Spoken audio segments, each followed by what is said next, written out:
ನಮಸ್ತೆ ಮಾಸ್ಟರ್ಸ್. ಧ್ಯಾನ ನಂತರ ಸ್ವಾಧ್ಯಾಯ ಯೋಗವನ್ನ ನಡೆಸ್ಕೊಡ್ಲಿಕ್ಕೆ ಈ ದಿನ ನಮ್ಮೊಂದಿಗೆ ಲಾವಣ್ಯ ಪ್ರಭಾಕರ್ ಮೇಡಮ್ ಅವರಿದ್ದಾರೆ. ಇವರು ಬೆಂಗಳೂರಿನ ನಿವಾಸಿ. ಕಳೆದ 20 ವರ್ಷಗಳಿಂದ ಧ್ಯಾನ ಮಾಡ್ತಾ ಇದ್ದಾರೆ. ನಮ್ಮ PMC ಮೊಮೆಂಟ್ ಅಲ್ಲಿ 6 ವರ್ಷಗಳಿಂದ ಸೇವೆ, ಧ್ಯಾನ ಪ್ರಚಾರ ಹಾಗೂ ಜ್ಞಾನವನ್ನ ನೀಡ್ತಾ ಬರ್ತಾ ಇದ್ದಾರೆ. ಈ ದಿನ ಇವರು ತಗೊಂಡಿರುವಂತಹ ವಿಷಯ ವಿಶುದ್ಧಾತ್ಮನ ಆಧ್ಯಾತ್ಮಿಕ ರಹಸ್ಯಮಯ ನಲ್ಗತೆಗಳು ಎನ್ನುವ ಪುಸ್ತಕದಿಂದ ಆಯ್ದುಕೊಂಡಿರುವಂತ ವಿಷಯವನ್ನ ಜ್ಞಾನವನ್ನ ನಮಗೆ ನೀಡಲಿದ್ದಾರೆ. ಸೊ ಯೂಟ್ಯೂಬ್ ನಲ್ಲಿ ಜೂಮ್ ನಲ್ಲಿ ಭಾಗವಹಿಸಿರುವ ಎಲ್ಲಾ ಆತ್ಮೀಯರ ಪರವಾಗಿ, PCSB ತಂಡದ ಪರವಾಗಿ ಲಾವಣ್ಯ ಪ್ರಭಾಕರ್ ಮೇಡಮ್ ಅವ್ರಿಗೆ ತುಂಬು ಹೃದಯದ ಸ್ವಾಗತ ಮ್ಯಾಮ್. ಹಾಗೆ ಕಂಚಿನ ಕಂಠ ಎಂದೇ ಪರಿಚಯ ಆಗಿರೋರು ಲಾವಣ್ಯ ಮೇಡಮ್. ಇದನ್ನ over to you ma'am. Thank you ma'am. Okay, thank you madam. ನಮಸ್ತೆ ಎಲ್ಲ ಆತ್ಮ ಬಂಧುಗಳಿಗೂ ಪ್ರೀತಿಯ ಆದರದ ನಮಸ್ಕಾರಗಳು. ಮೊದಲನೇದಾಗಿ ನಮ್ಮೆಲ್ಲರ ಗುರುಗಳಾದಂತ ಬ್ರಹ್ಮರ್ಷಿ ಪಿತಾಮಹ ಸುಭಾಷ್ ಪತ್ರಿಜಿ ಅವರಿಗೆ ವಂದಿಸುತ್ತಾ, ಗುರುಮಾತೆ ಸ್ವರ್ಣಮಾಲಾ ಪತ್ರಿಜಿ ಅಮ್ಮನವರನ್ನು ನೆನೆಯುತ್ತಾ, ಈ ಅವಕಾಶವನ್ನು ಕೊಡ್ತಾ ಇರುವಂತ ಪಿರಮಿಡ್ ಕಾಲ್ ಸರ್ವಿಸಸ್ ವೇದಿಕೆಯ ಎಲ್ಲ ಸದಸ್ಯರಿಗೂ ಹಾಗೂ ಝೂಮ್ ನಲ್ಲಿ, ಯೂಟ್ಯೂಬ್ ನಲ್ಲಿ ಭಾಗವಹಿಸಿರುವ ಎಲ್ಲ ಆತ್ಮ ಬಂಧುಗಳಿಗೂ ನನ್ನ ಅನಂತಾನಂತ ಪ್ರೀತಿಯ ಪ್ರಣಾಮಗಳು. ಈ ದಿನ ನಾವು ವಿಶುದ್ಧಾತ್ಮರ ಒಂದು ರಹಸ್ಯಮಯ ನಲ್ಗತೆಗಳು ಅನ್ನುವ ಪುಸ್ತಕದ ಸ್ವಾಧ್ಯಾಯವನ್ನ ಮಾಡ್ಲಿದ್ದೇವೆ. ಯಾರು ಈ ವಿಶುದ್ಧಾತ್ಮ ಅಂತಂದ್ರೆ, ಇವ್ರ ಬಗ್ಗೆ ಎಲ್ಲೂ ಕೇಳಿದ್ದಿಲ್ಲ, ಏನಿದು ಅಂತ ಅನ್ಸುತ್ತೆ. ಇವರು 1973ನೇ ಇಸವಿಯಲ್ಲಿ ಜನನ ಆಗಿದ್ದವರು. ಇವರ ಒಂದು ಹೇಗೆ ಇದು ಇವರ ಒಂದು ಜೀವನದಲ್ಲಿ ಒಂದು ಅದ್ಭುತಗಳು ನಡೀತು ಅನ್ನೋ ಒಂದು ರಹಸ್ಯಮಯವಾದಂತ ಒಂದು ಕಥೆಗಳನ್ನ ನಾವು ಇದನ್ನ ತಿಳ್ಕೊಳ್ಳೋಣ.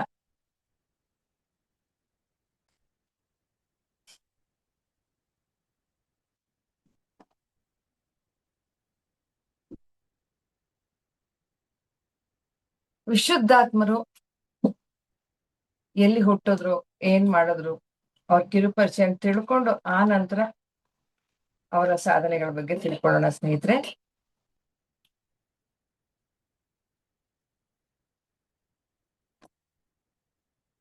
ಸಾವಿರದ 1973ನೇ ಇಸ್ವಿ ಜನವರಿ 18ನೇ ತಾರೀಕು ಹುಣ್ಣಿಮೆಯ ದಿವಸ ಸಂಜೆ 4:15 ಸರಿಯಾಗಿ ಜೀವಾತ್ಮನಿಗೆ ಆಧ್ಯಾತ್ಮಿಕ ಪಯಣವನ್ನ ಮುಂದುವರಿಸೋದಕ್ಕೋಸ್ಕರ ತಂಜಾವೂರಿನ ದಂಪತಿಗಳಾದಂತ ಶ್ರೀಮತಿ ಎಸ್ ರಂಗನಾಯಕಮ್ಮ ಮತ್ತು ಶ್ರೀ ಎನ್ ಜಯರಾಮಯ್ಯರ್ ಅವರ ಪುತ್ರನ ಸ್ಥಾನವನ್ನ ಚತುರ್ಮುಖ ಬ್ರಹ್ಮನು ಕರುಣಿಸಿದನು ಅಂತ ಹೇಳ್ತಾರೆ. ಅಂದ್ರೆ ಆ ದಿನ ವಿಶುದ್ಧಾತ್ಮರ ಜನನ ಆಯ್ತು ಅಂತ. ಅವರ ತಾಯಿ ರಂಗನಾಯಕಮ್ಮನವರು ಮಹಾದೈವ ಭಕ್ತಿಯಾಗಿದ್ರು, ಮಹಾ ಸಾಧ್ವಿಯೂ ಆಗಿದ್ದಳು. ಜೀವಾತ್ಮನು ಅಂದ್ರೆ ವಿಶುದ್ಧಾತ್ಮನ ದೇಹವನ್ನ ಪಡೆಯೋದಿಕ್ಕೆ ಕೆಲವು ದಿನಗಳ ಹಿಂದೆ ಆ ದಂಪತಿಗಳು ತಮ್ಮ ವಾಸಸ್ಥಳವನ್ನ ಆವನಿ ಶೃಂಗೇರಿ ಮಠದ ವಸತಿ ಗೃಹಕ್ಕೆ ಬದಲಾಯಿಸಿದ್ರು. ನಾವೆಲ್ಲ ಕೇಳಿದಿವಲ್ಲ ಶೃಂಗೇರಿ ಅಂತ, ಹಾಗೆ ಅವನಿ ಶೃಂಗೇರಿ ಅಂತ ಕೂಡ ಇನ್ನೊಂದು ಸ್ಥಳ ಇದೆ, ಅದನ್ನ ಹೇಳ್ತಾರೆ. ಅಲ್ಲಿ ತಂದೆಯವರಿಗೆ ಅಡುಗೆ ಕೆಲಸ ದೊರೆತಿತ್ತು. ಆಗ ಅಲ್ಲಿ ತಂಗಿದ್ದ ಒಬ್ಬ ಆಧ್ಯಾತ್ಮಿಕ ಜೀವಿಯ ಪರಿಚಯವು ಆ ದಂಪತಿಗಳಿಗೆ ಉಂಟಾಯ್ತು ಅಂತ ಹೇಳ್ತಾರೆ. ಅವರೇ ಶ್ರೀರಂಗಣ್ಣನವರು. ಶ್ರೀರಂಗಣ್ಣನವರು ಪ್ರತಿದಿನ ಸಂಜೆಯ ವೇಳೆಯಲ್ಲಿ ಆ ದಂಪತಿಗಳ ಮನೆಗೆ ಬಂದು ಸುಮಾರು 3 ರಿಂದ 4 ಗಂಟೆಗಳ ಕಾಲ ರಾಮಾಯಣ, ಮಹಾಭಾರತ, ಭಾಗವತ, ಭಗವದ್ಗೀತೆಯ ಸಾರವನ್ನ ಮತ್ತು ಕಥೆಗಳನ್ನ ಹೇಳ್ತಾ ಇದ್ರಂತೆ. ಬಹಳ ವರ್ಷಗಳವರೆಗೆ ಅವರ ಪಾಠಗಳನ್ನ ಆ ದಂಪತಿಗಳ ಮಕ್ಕಳಾದಂತ N Natarajan, Shrimati CJ Sukanya, CJ Swarnalatha ಮುಂತಾದವರು ಕೇಳ್ತಾ ಇದ್ರು. ಆ ಸಮಯದಲ್ಲಿ ಶ್ರೀಮತಿ ರಂಗನಾಯಕಮ್ಮನವರು ತುಂಬು ಗರ್ಭಿಣಿಯಾಗಿದ್ರು. ವಿಶುದ್ಧಾತ್ಮರ ಜೀವಾತ್ಮ ಗರ್ಭದಲ್ಲಿ ಇರುವಾಗಲೇ ಶ್ರೀರಂಗಣ್ಣನವರು ಹೇಳ್ತಾ ಇದ್ದ ಕಥೆಗಳನ್ನ ಕೇಳ್ತಾ ಇತ್ತು. ಅದರಿಂದ ವಿಶುದ್ಧಾತ್ಮರ ಆಧ್ಯಾತ್ಮಿಕ ಪ್ರಯಾಣ ತಾಯಿಯ ಗರ್ಭದಿಂದಲೇ ಪ್ರಾರಂಭವಾಯಿತು ಅಂತ ಹೇಳಬಹುದು. ನಂತರ ಪುತ್ರರತ್ನನ ಜನನ ಆಯಿತು. ಆಗಲೂ ಪ್ರತಿದಿನವೂ ಶ್ರೀರಂಗಣ್ಣನವರು ಹೇಳ್ತಾ ಇದ್ದ ಕಥೆಗಳನ್ನ ಆ ಮಗುವು ತಾಯಿಯ ಮಡಿಲಿನಲ್ಲಿ ಮಲಗಿ ಸ್ವಲ್ಪವೂ ಅಳದೇ ಆಲಿಸುತ್ತಿತ್ತು. ಕೆಲವು ವರ್ಷಗಳ ಬಳಿಕ ಶ್ರೀರಂಗಣ್ಣನವರ ಸಂಪರ್ಕ ಕಳೆದು ಹೋಯಿತು.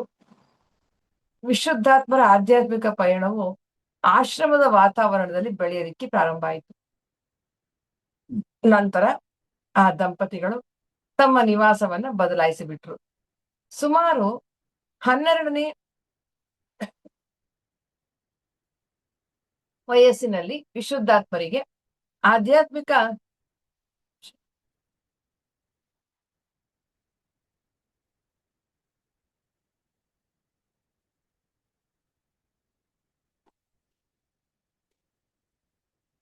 ಆಧ್ಯಾತ್ಮಿಕ ಚಿಂತನೆಗಳು ಬಲವಾಗೋದಿಕ್ಕೆ ಪ್ರಾರಂಭ ಆಯಿತು.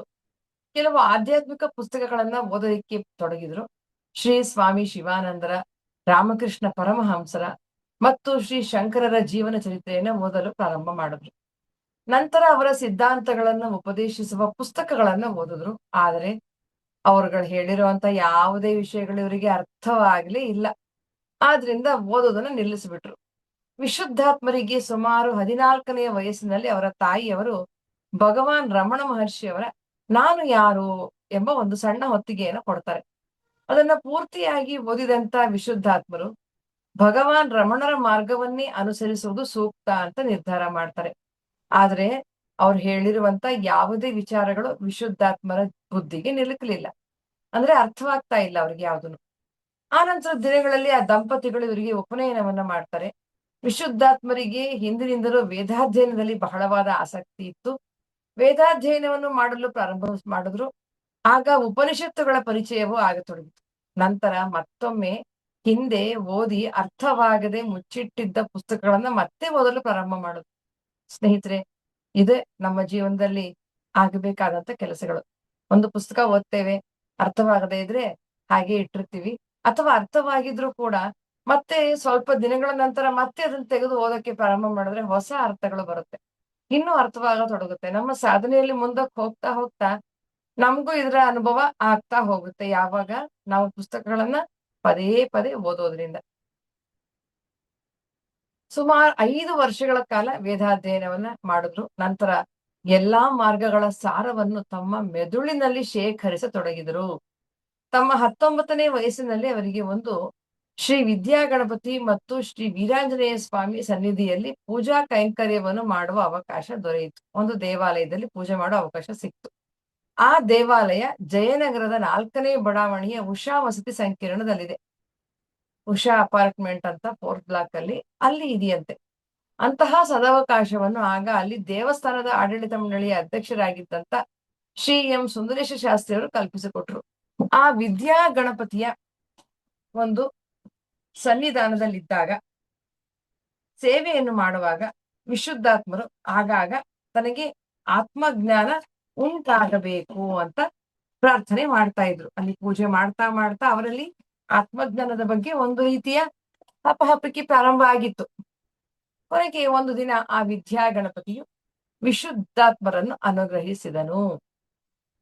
ಅಷ್ಟರಲ್ಲಿ ಪರಮಾಚಾರ್ಯರು ಎಂದೇ ವಿಖ್ಯಾತರಾಗಿದ್ದಂತ, ಅಂದ್ರೆ ಕಂಚಿಯ ಶ್ರೀಗಳನ್ನ ಪರಮಾಚಾರ್ಯರು ಅಂತ ಕರಿತಾ ಇದ್ರು.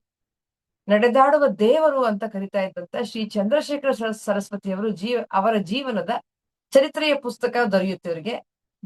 ಅವರ ಆಹಾರ ಪದ್ಧತಿಗಳು, ಆಚಾರ ವಿಚಾರಗಳನ್ನ ನೋಡಿ ವಿಶುದ್ಧಾತ್ಮರಿಗೆ ಬಹಳ ಆಶ್ಚರ್ಯವಾಗುತ್ತೆ.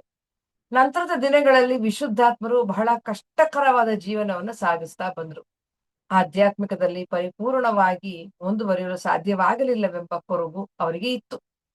ಅಷ್ಟರಲ್ಲಿ ತಾಯಿಯವರ ಆರೋಗ್ಯದಲ್ಲಿ ಏರುಪೇರುಗಳುಂಟಾಗಿ ಅವರಿಗೆ ಪಾರ್ಶ್ವವಾಯು ತಗಲಿತು. ಸುಮಾರು 5 ವರ್ಷಗಳ ಹಿಂದೆಯೇ ಹೃದಯಾಘಾತವು ಆಗಿದ್ದಿತು. ಈಗ ಪಾರ್ಶ್ವವಾಯುವಿನ ಸರದಿ. ಪಾರ್ಶ್ವವಾಯು ತಗುಲಿದ ಸಮಯದಲ್ಲಿ ಶ್ರೀ ಪ್ರಭಾಕರ ಜನಾರ್ದನ ಭಟ್ಟರು ಬಹಳ ಸಹಾಯವನ್ನು ಮಾಡಿದ್ರು ಅಂತ ಹೇಳ್ತಾರೆ.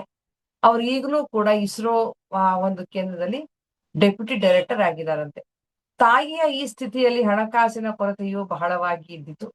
ಆಗ ಉಪಕಾರವನ್ನು ಮಾಡಿದಂತವರು ಪ್ರೊಫೆಸರ್ ಎಸ್ ಪ್ರಣತಾರ್ತಿ ಹರನ್ ಅಂತ ಮತ್ತು ಕುಟುಂಬದವರು. ವಿಶುದ್ಧಾತ್ಮರು ಇವರೆಲ್ಲರ ಮತ್ತು ಇನ್ನೂ ಅನೇಕರ ಉಪಕಾರವನ್ನು ಹೇಗೋ ಪಡೆದು ಜೀವನವನ್ನು ಸಾಗಿಸ್ತಾ ಇದ್ರು. ಒಂದು ದಿನ ಆ ವಿದ್ಯಾ ಗಣಪತಿಯ ಅನುಗ್ರಹದಿಂದ ವಿಶುದ್ಧಾತ್ಮರಿಗೆ ಕೇಂದ್ರ ಸರ್ಕಾರಿ ನೌಕರಿಯು ದೊರೆಯಿತು. ನೌಕರಿ ಸಿಕ್ಕಿದ್ದರಿಂದ ಅವರಿಗೆ ಬಹಳಷ್ಟು ಕಷ್ಟಗಳು ಕಡಿಮೆ ಆಯಿತು. ಸರ್ಕಾರದ ನೌಕರಿ ಎಂದು ಅವರೇನು ದೇವಾಲಯದಲ್ಲಿ ಅರ್ಚಕ ವೃತ್ತಿಯನ್ನೇನು ಬಿಡಲಿಲ್ಲ. ಅದನ್ನು ಹಾಗೆಯೇ ಮುಂದುವರೆಸಿದ್ರು. ಅವರು ಪ್ರಾಪಂಚಿಕ ಜೀವನವನ್ನು ನಡೆಸ್ತಾ ಇದ್ರೂ ಕೂಡ ಅವರಲ್ಲಿ ಆಧ್ಯಾತ್ಮಿಕದ ಒಂದು ಸಣ್ಣ ಹಣತೆಯು ಒಳಗಡೆಯೇ ಮೆಲ್ಲಗೆ ಉರಿತಾ ಇತ್ತು ಅಂತ ಹೇಳ್ತಾರೆ. ಅವರು ದೇವಸ್ಥಾನದಲ್ಲಿ ಬಹಳ ನಿಷ್ಠೆಯಿಂದ ಕಾಯ, ವಾಚ, ಮನಸ ಪೂಜೆಯನ್ನ ಮಾಡ್ತಾ ಇದ್ರು. ಸುಮಾರು 25ನೇ ವಯಸ್ಸಿನಲ್ಲಿ ಅವರ ಜೀವನದಲ್ಲಿ ಒಂದು ಮದುವೆ ಎಂಬ ಒಂದು ನಾಟಕ ನಡೀತು. ಮದುವೆಯಾದ ಕೆಲವು ತಿಂಗಳಲ್ಲಿ ವಿಧಿಯೋ ಎಂಬಂತೆ ಅದು ಮುರಿದು ಬಿದ್ದಿತು. ಆ ಘಟನೆ ಅವರ ಆಧ್ಯಾತ್ಮಿಕ ಜೀವನದಲ್ಲಿ ಬಹಳ ದೊಡ್ಡ ಮಾರ್ಪಾಡನ್ನ ತಗೊಂಡು ಬಂತು. ಬಹಳ ಜನರ ಒತ್ತಾಯದ ನಡುವೆಯೂ ತನ್ನ ಮರುಮದುವೆಯ ಬಗೆಗೆ ಒಂದು ಸಣ್ಣ ಚಿಂತನೆಯನ್ನು ಕೂಡ ಮಾಡಲಿಲ್ಲ. ತಾಯಿಯ ಸೇವೆಯೇ ತನ್ನ ಜೀವನದ ಪ್ರಮುಖವಾದ ಗುರಿ ಮತ್ತು ಕರ್ತವ್ಯವೆಂದು ಅದರಲ್ಲಿಯೇ ಜೀವನವನ್ನು ಸಾಗಿಸಲು ಪ್ರಾರಂಭ ಮಾಡಿದ್ರು. ಕೆಲವು ದಿನಗಳ ನಂತರ 1999ರಲ್ಲಿ, ಅಂದ್ರೆ ಇದೆಲ್ಲ ಕಥೆಗಳು ನಡೆದಿರೋದು ಈಗ ಇತ್ತೀಚೆಗೆ ಒಂದು 30 ವರ್ಷದ ಆಸುಪಾಸಿನಲ್ಲಿ ನಡೆದಿರೋಂಥದ್ದು. ಮೆಕ್ಯಾನಿಕಲ್ ಇಂಜಿನಿಯರ್ ಆಗಿದ್ದಂತ ಶ್ರೀ ಎನ್ ಮಾಲತೇಶ್ರು ವಿಶುದ್ಧಾತ್ಮರ ಬಳಿಯಲ್ಲಿ ಆಧ್ಯಾತ್ಮಿಕ ವಿದ್ಯೆಯನ್ನು ಕಲಿಯೋದಕ್ಕೆ ಪ್ರಾರಂಭ ಮಾಡಿದ್ರು. ಇಷ್ಟು ವರ್ಷಗಳ ಕಾಲ ಬೂದಿಯಲ್ಲಿ ಮುಚ್ಚಿದ್ದ ಕೆಂಡದಂತಿದ್ದ ಆಧ್ಯಾತ್ಮಿಕ ಚಿಂತನೆಗಳು ರಭಸದಿಂದ ಒಮ್ಮೆಲೆ ಹೊರಬರಲು ಪ್ರಾರಂಭಿಸಿತು. ನೋಡಿ ಸ್ನೇಹಿತರೆ, ಅಣೆಕಟ್ಟೆ ಯಾವಾಗ ಕಟ್ಟೆ ಒಡೆದು ಹೊರಗೆ ಬಂದ್ರೆ ಹೇಗೆ ನೀರು ನುಗ್ಗುತ್ತೋ ರಭಸವಾಗಿ, ಹಾಗೆ ಇವರಲ್ಲಿದ್ದಂತ ಜ್ಞಾನದ ಒಂದು ನಿಧಿ ಅಂತ ಅನ್ನೋದು ಈಗ ರಭಸವಾಗಿ ಹೊರಬರಕ್ಕೆ ಪ್ರಾರಂಭ ಆಯ್ತಂತೆ. ನಂತರ ಒಂದು ದಿನ ವಿಶುದ್ಧಾತ್ಮರು ವಿದ್ಯಾ ಗಣಪತಿಯ ಮುಂದೆ ನಿಂತು ತನ್ನನ್ನು ಒಬ್ಬ ಆತ್ಮಜ್ಞಾನಿಯನ್ನಾಗಿ ಮಾಡಬೇಕೆಂದು ಪ್ರಾರ್ಥಿಸಿ ಕಣ್ಣೀರಿಟ್ಟರು. ಅಷ್ಟರಲ್ಲಿ ಮತ್ತಿಬ್ಬರು, ಶ್ರೀಮತಿ ಭಾಗ್ಯಲಕ್ಷ್ಮಿ ಮತ್ತು ಶ್ರೀಮತಿ ಸರೋಜಮ್ಮ ಎಂಬುವರು ಕೂಡ ಆಧ್ಯಾತ್ಮಿಕ ವಿದ್ಯೆಯನ್ನು ಕಲಿಯಲು ವಿಶುದ್ಧಾತ್ಮರ ಬಳಿಗೆ ಬಂದರು. ಆಗ ಅವರಿಗೆ ವಿಶುದ್ಧಾತ್ಮರು, ಅಯ್ಯೋ ದೇವ್ರೇ, ನನಗೇ ಏನೋ ತಿಳಿದಂತಾಗಿದೆ. ಈ ವಿದ್ಯಾ ಗಣಪತಿಯನ್ನು ಪ್ರಾರ್ಥಿಸಿ ಪ್ರತಿದಿನವೂ ಕಣ್ಣೀರಿಡುತ್ತಿದ್ದೇನೆ. ನಿಮಗೆ ನಾನು ಏನನ್ನ ಹೇಳಿಕೊಡ್ಲಿ ಅಂತ ಕೇಳಿದ್ರು. ಮತ್ತೊಂದು ದಿನ ವಿಶುದ್ಧಾತ್ಮರ ಕಚೇರಿಯಲ್ಲಿ ತಮ್ಮ ಸಹೋದ್ಯೋಗಿಯ ಒಬ್ಬರಾದ ಶ್ರೀ ಎಸ್ ಸುರೇಶ್ ರವರು ಭಗವಾನ್ ರಮಣರ ಒಂದು ಹಳೆಯ ಪುಸ್ತಕವನ್ನು ತಂದು ಕೊಟ್ರು. ಆಗಲೂ ಕೂಡ ವಿಶುದ್ಧಾತ್ಮರಿಗೆ ಆ ಪುಸ್ತಕದಲ್ಲಿ ಹೇಳಿರುವ ಯಾವ ವಿಷಯವೂ ಅರ್ಥವಾಗಲಿಲ್ಲ. ಆ ನಂತರ ಆ ಪುಸ್ತಕವನ್ನು ಅವರಿಗೆ ಹಿಂದಿರುಗಿಸಿ ಬಿಟ್ಟರು. ಕೆಲವು ವರ್ಷಗಳ ನಂತರ ದೇವಸ್ಥಾನದಲ್ಲಿ ತಾವು ಮಾಡುತ್ತಿದ್ದ ಪೂಜಾ ಕೈಂಕರ್ಯಕ್ಕೆ ಯಾವ ಪ್ರತಿಫಲಾಪೇಕ್ಷೆಯೂ ಇಲ್ಲದೆ ಸುಮಾರು 2.5 ವರ್ಷಗಳ ಕಾಲ ಸೇವೆಯನ್ನು ಸಲ್ಲಿಸಿದ್ರು. ಆಗ ಅಲ್ಲಿ ದೇವಸ್ಥಾನದ ಆಡಳಿತ ಮಂಡಳಿಯ ಅಧ್ಯಕ್ಷರಾಗಿದ್ದಂತ ಶ್ರೀ ಪಿ ಎಂ ಸುಂದರೇಶ ಶಾಸ್ತ್ರಿ ಅವರ ಪುತ್ರರಾಗಿದ್ದಂತ, ನೋಡಿ ಎಷ್ಟು ಒಂದು ಸಮಯ ಬರಬೇಕು ಅಂತ ನಾವು ಅದಕ್ಕೆ ಹೇಳೋದು. ಎಷ್ಟು ಪುಸ್ತಕಗಳನ್ನ ಓದಿದ್ರು, ಜ್ಞಾನಾರ್ಜನೆ ಮಾಡಿದ್ರು, ಅದಕ್ಕೋಸ್ಕರ ಎಷ್ಟು ತಪನ ಪಟ್ಟರೂ ಕೂಡ ಆ ಸಮಯ ಬರಬೇಕು. ಆ ಒಂದು ಸಮಯ ಬರೋವರೆಗೂ ಆ ಒಂದು ಆಧ್ಯಾತ್ಮದ ಒಂದು ಬಾಗಿಲು, ಆ ಬೆಳಕಿನ ಒಂದು ಬಾಗಿಲು ಅಂತ ಹೇಳ್ತೀವಲ್ಲ, ಅದು ತೆರೆದುಕೊಳ್ಳೋದಿಲ್ಲ. ಇವರಿಗೂ ಕೂಡ ಅದೇ ಆಗಿದ್ದು. ಅವಾಗ ಅವರು ಪ್ರೊಫೆಸರ್ ಶ್ರೀ ಪ್ರಣತಾರ್ತಿ ಹರನ್ ಮತ್ತು ಸದಸ್ಯರು ವಿಶುದ್ಧಾತ್ಮರ ಸೇವೆಯನ್ನು ಮೆಚ್ಚಿಕೊಂಡು ಅವರಿಗೆ ಕರ್ಮಯೋಗಿ ಎಂಬ ಬಿರುದನ್ನ ಮತ್ತು ಒಂದು ಪ್ರಶಂಸನಾ ಪತ್ರವನ್ನು ಕೊಡ್ತಾರೆ. ಕೆಲವು ದಿನಗಳವರೆಗೆ ಕರ್ಮವನ್ನು ಆಚರಣೆ ಮಾಡ್ತಾ ಜೀವನನ ನಡೆಸ್ತಾ ಇದ್ರು. ಮತ್ತೊಂದು ದಿನ ಮನಸ್ಸಿಗೆ ಬಹಳ ವ್ಯಥೆಯುಂಟಾಗಿ ತನಗೆ ಈ ಜನ್ಮದಲ್ಲಿ ಆತ್ಮ ಚಿಂತನೆಯು ಉಂಟಾಗುವುದಿಲ್ಲವೆಂಬ ಭಯದಲ್ಲಿ ಮತ್ತೆ ವಿದ್ಯಾ ಗಣಪತಿಯ ಮುಂದೆ ನಿಂತು ಕಣ್ಣೀರಿಟ್ಟರು. ಧೈರ್ಯಕ್ಕೆ ವೀರಾಂಜನೇಯ ಸ್ವಾಮಿಯನ್ನು ಪ್ರಾರ್ಥಿಸಿದರು. ಆದರೂ ಕೂಡ ಯಾವುದೇ ಗುರುವಿನ ಬಳಿಗೆ ಹೋಗಲು ಅವರ ಮನಸ್ಸು ಬಯಸಲಿಲ್ಲ.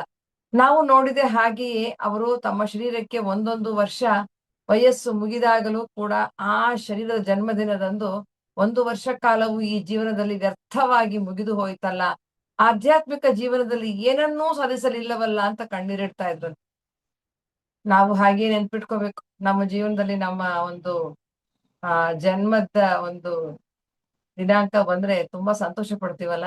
ನಾವು ಆಲೋಚನೆ ಮಾಡ್ಬೇಕು, ಏನ್ ಸಾಧನೆ ಮಾಡಿದ್ವಿ ಈ ವರ್ಷ, ಮತ್ತೆ ಬರೋ ಮುಂದಿನ ವರ್ಷ ಏನ್ ಮಾಡ್ಬೇಕು. ನಾನು ಸಾವಿಗೆ ಹತ್ರ ಆಗ್ತಾ ಇದ್ದೀನಿ, ಯಾವಾಗ ನಾನು ಹೋಗ್ತೇನೆ ಗೊತ್ತಿಲ್ಲ, ಆದಷ್ಟು ನಾನು ಸಾಧನೆಯಲ್ಲಿ ತೊಡಗಿಸ್ಕೋಬೇಕು ಅಂತ ಯೋಚನೆ ಮಾಡ್ಬೇಕಂತ.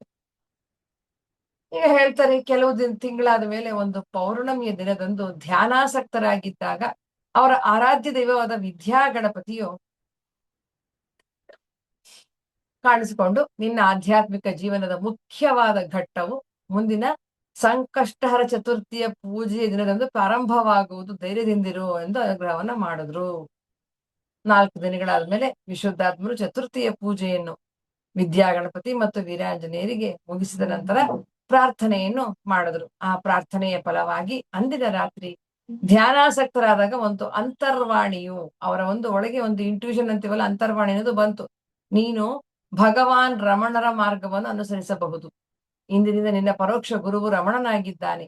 ನಿನಗೆ ಅವನ ಮೌನವಾದ ಉಪದೇಶವು ಅರ್ಥವಾಗುವುದಿಲ್ಲ ಎಂದಾದರೆ ಆದಿಶಂಕರರ ಉಪದೇಶಗಳನ್ನು ಓದಿ ತಿಳಿ ಮತ್ತು ಅದನ್ನು ರಮಣ ಮಾರ್ಗಕ್ಕೆ ಹೊಂದಾಣಿಕೆಯನ್ನು ಮಾಡು.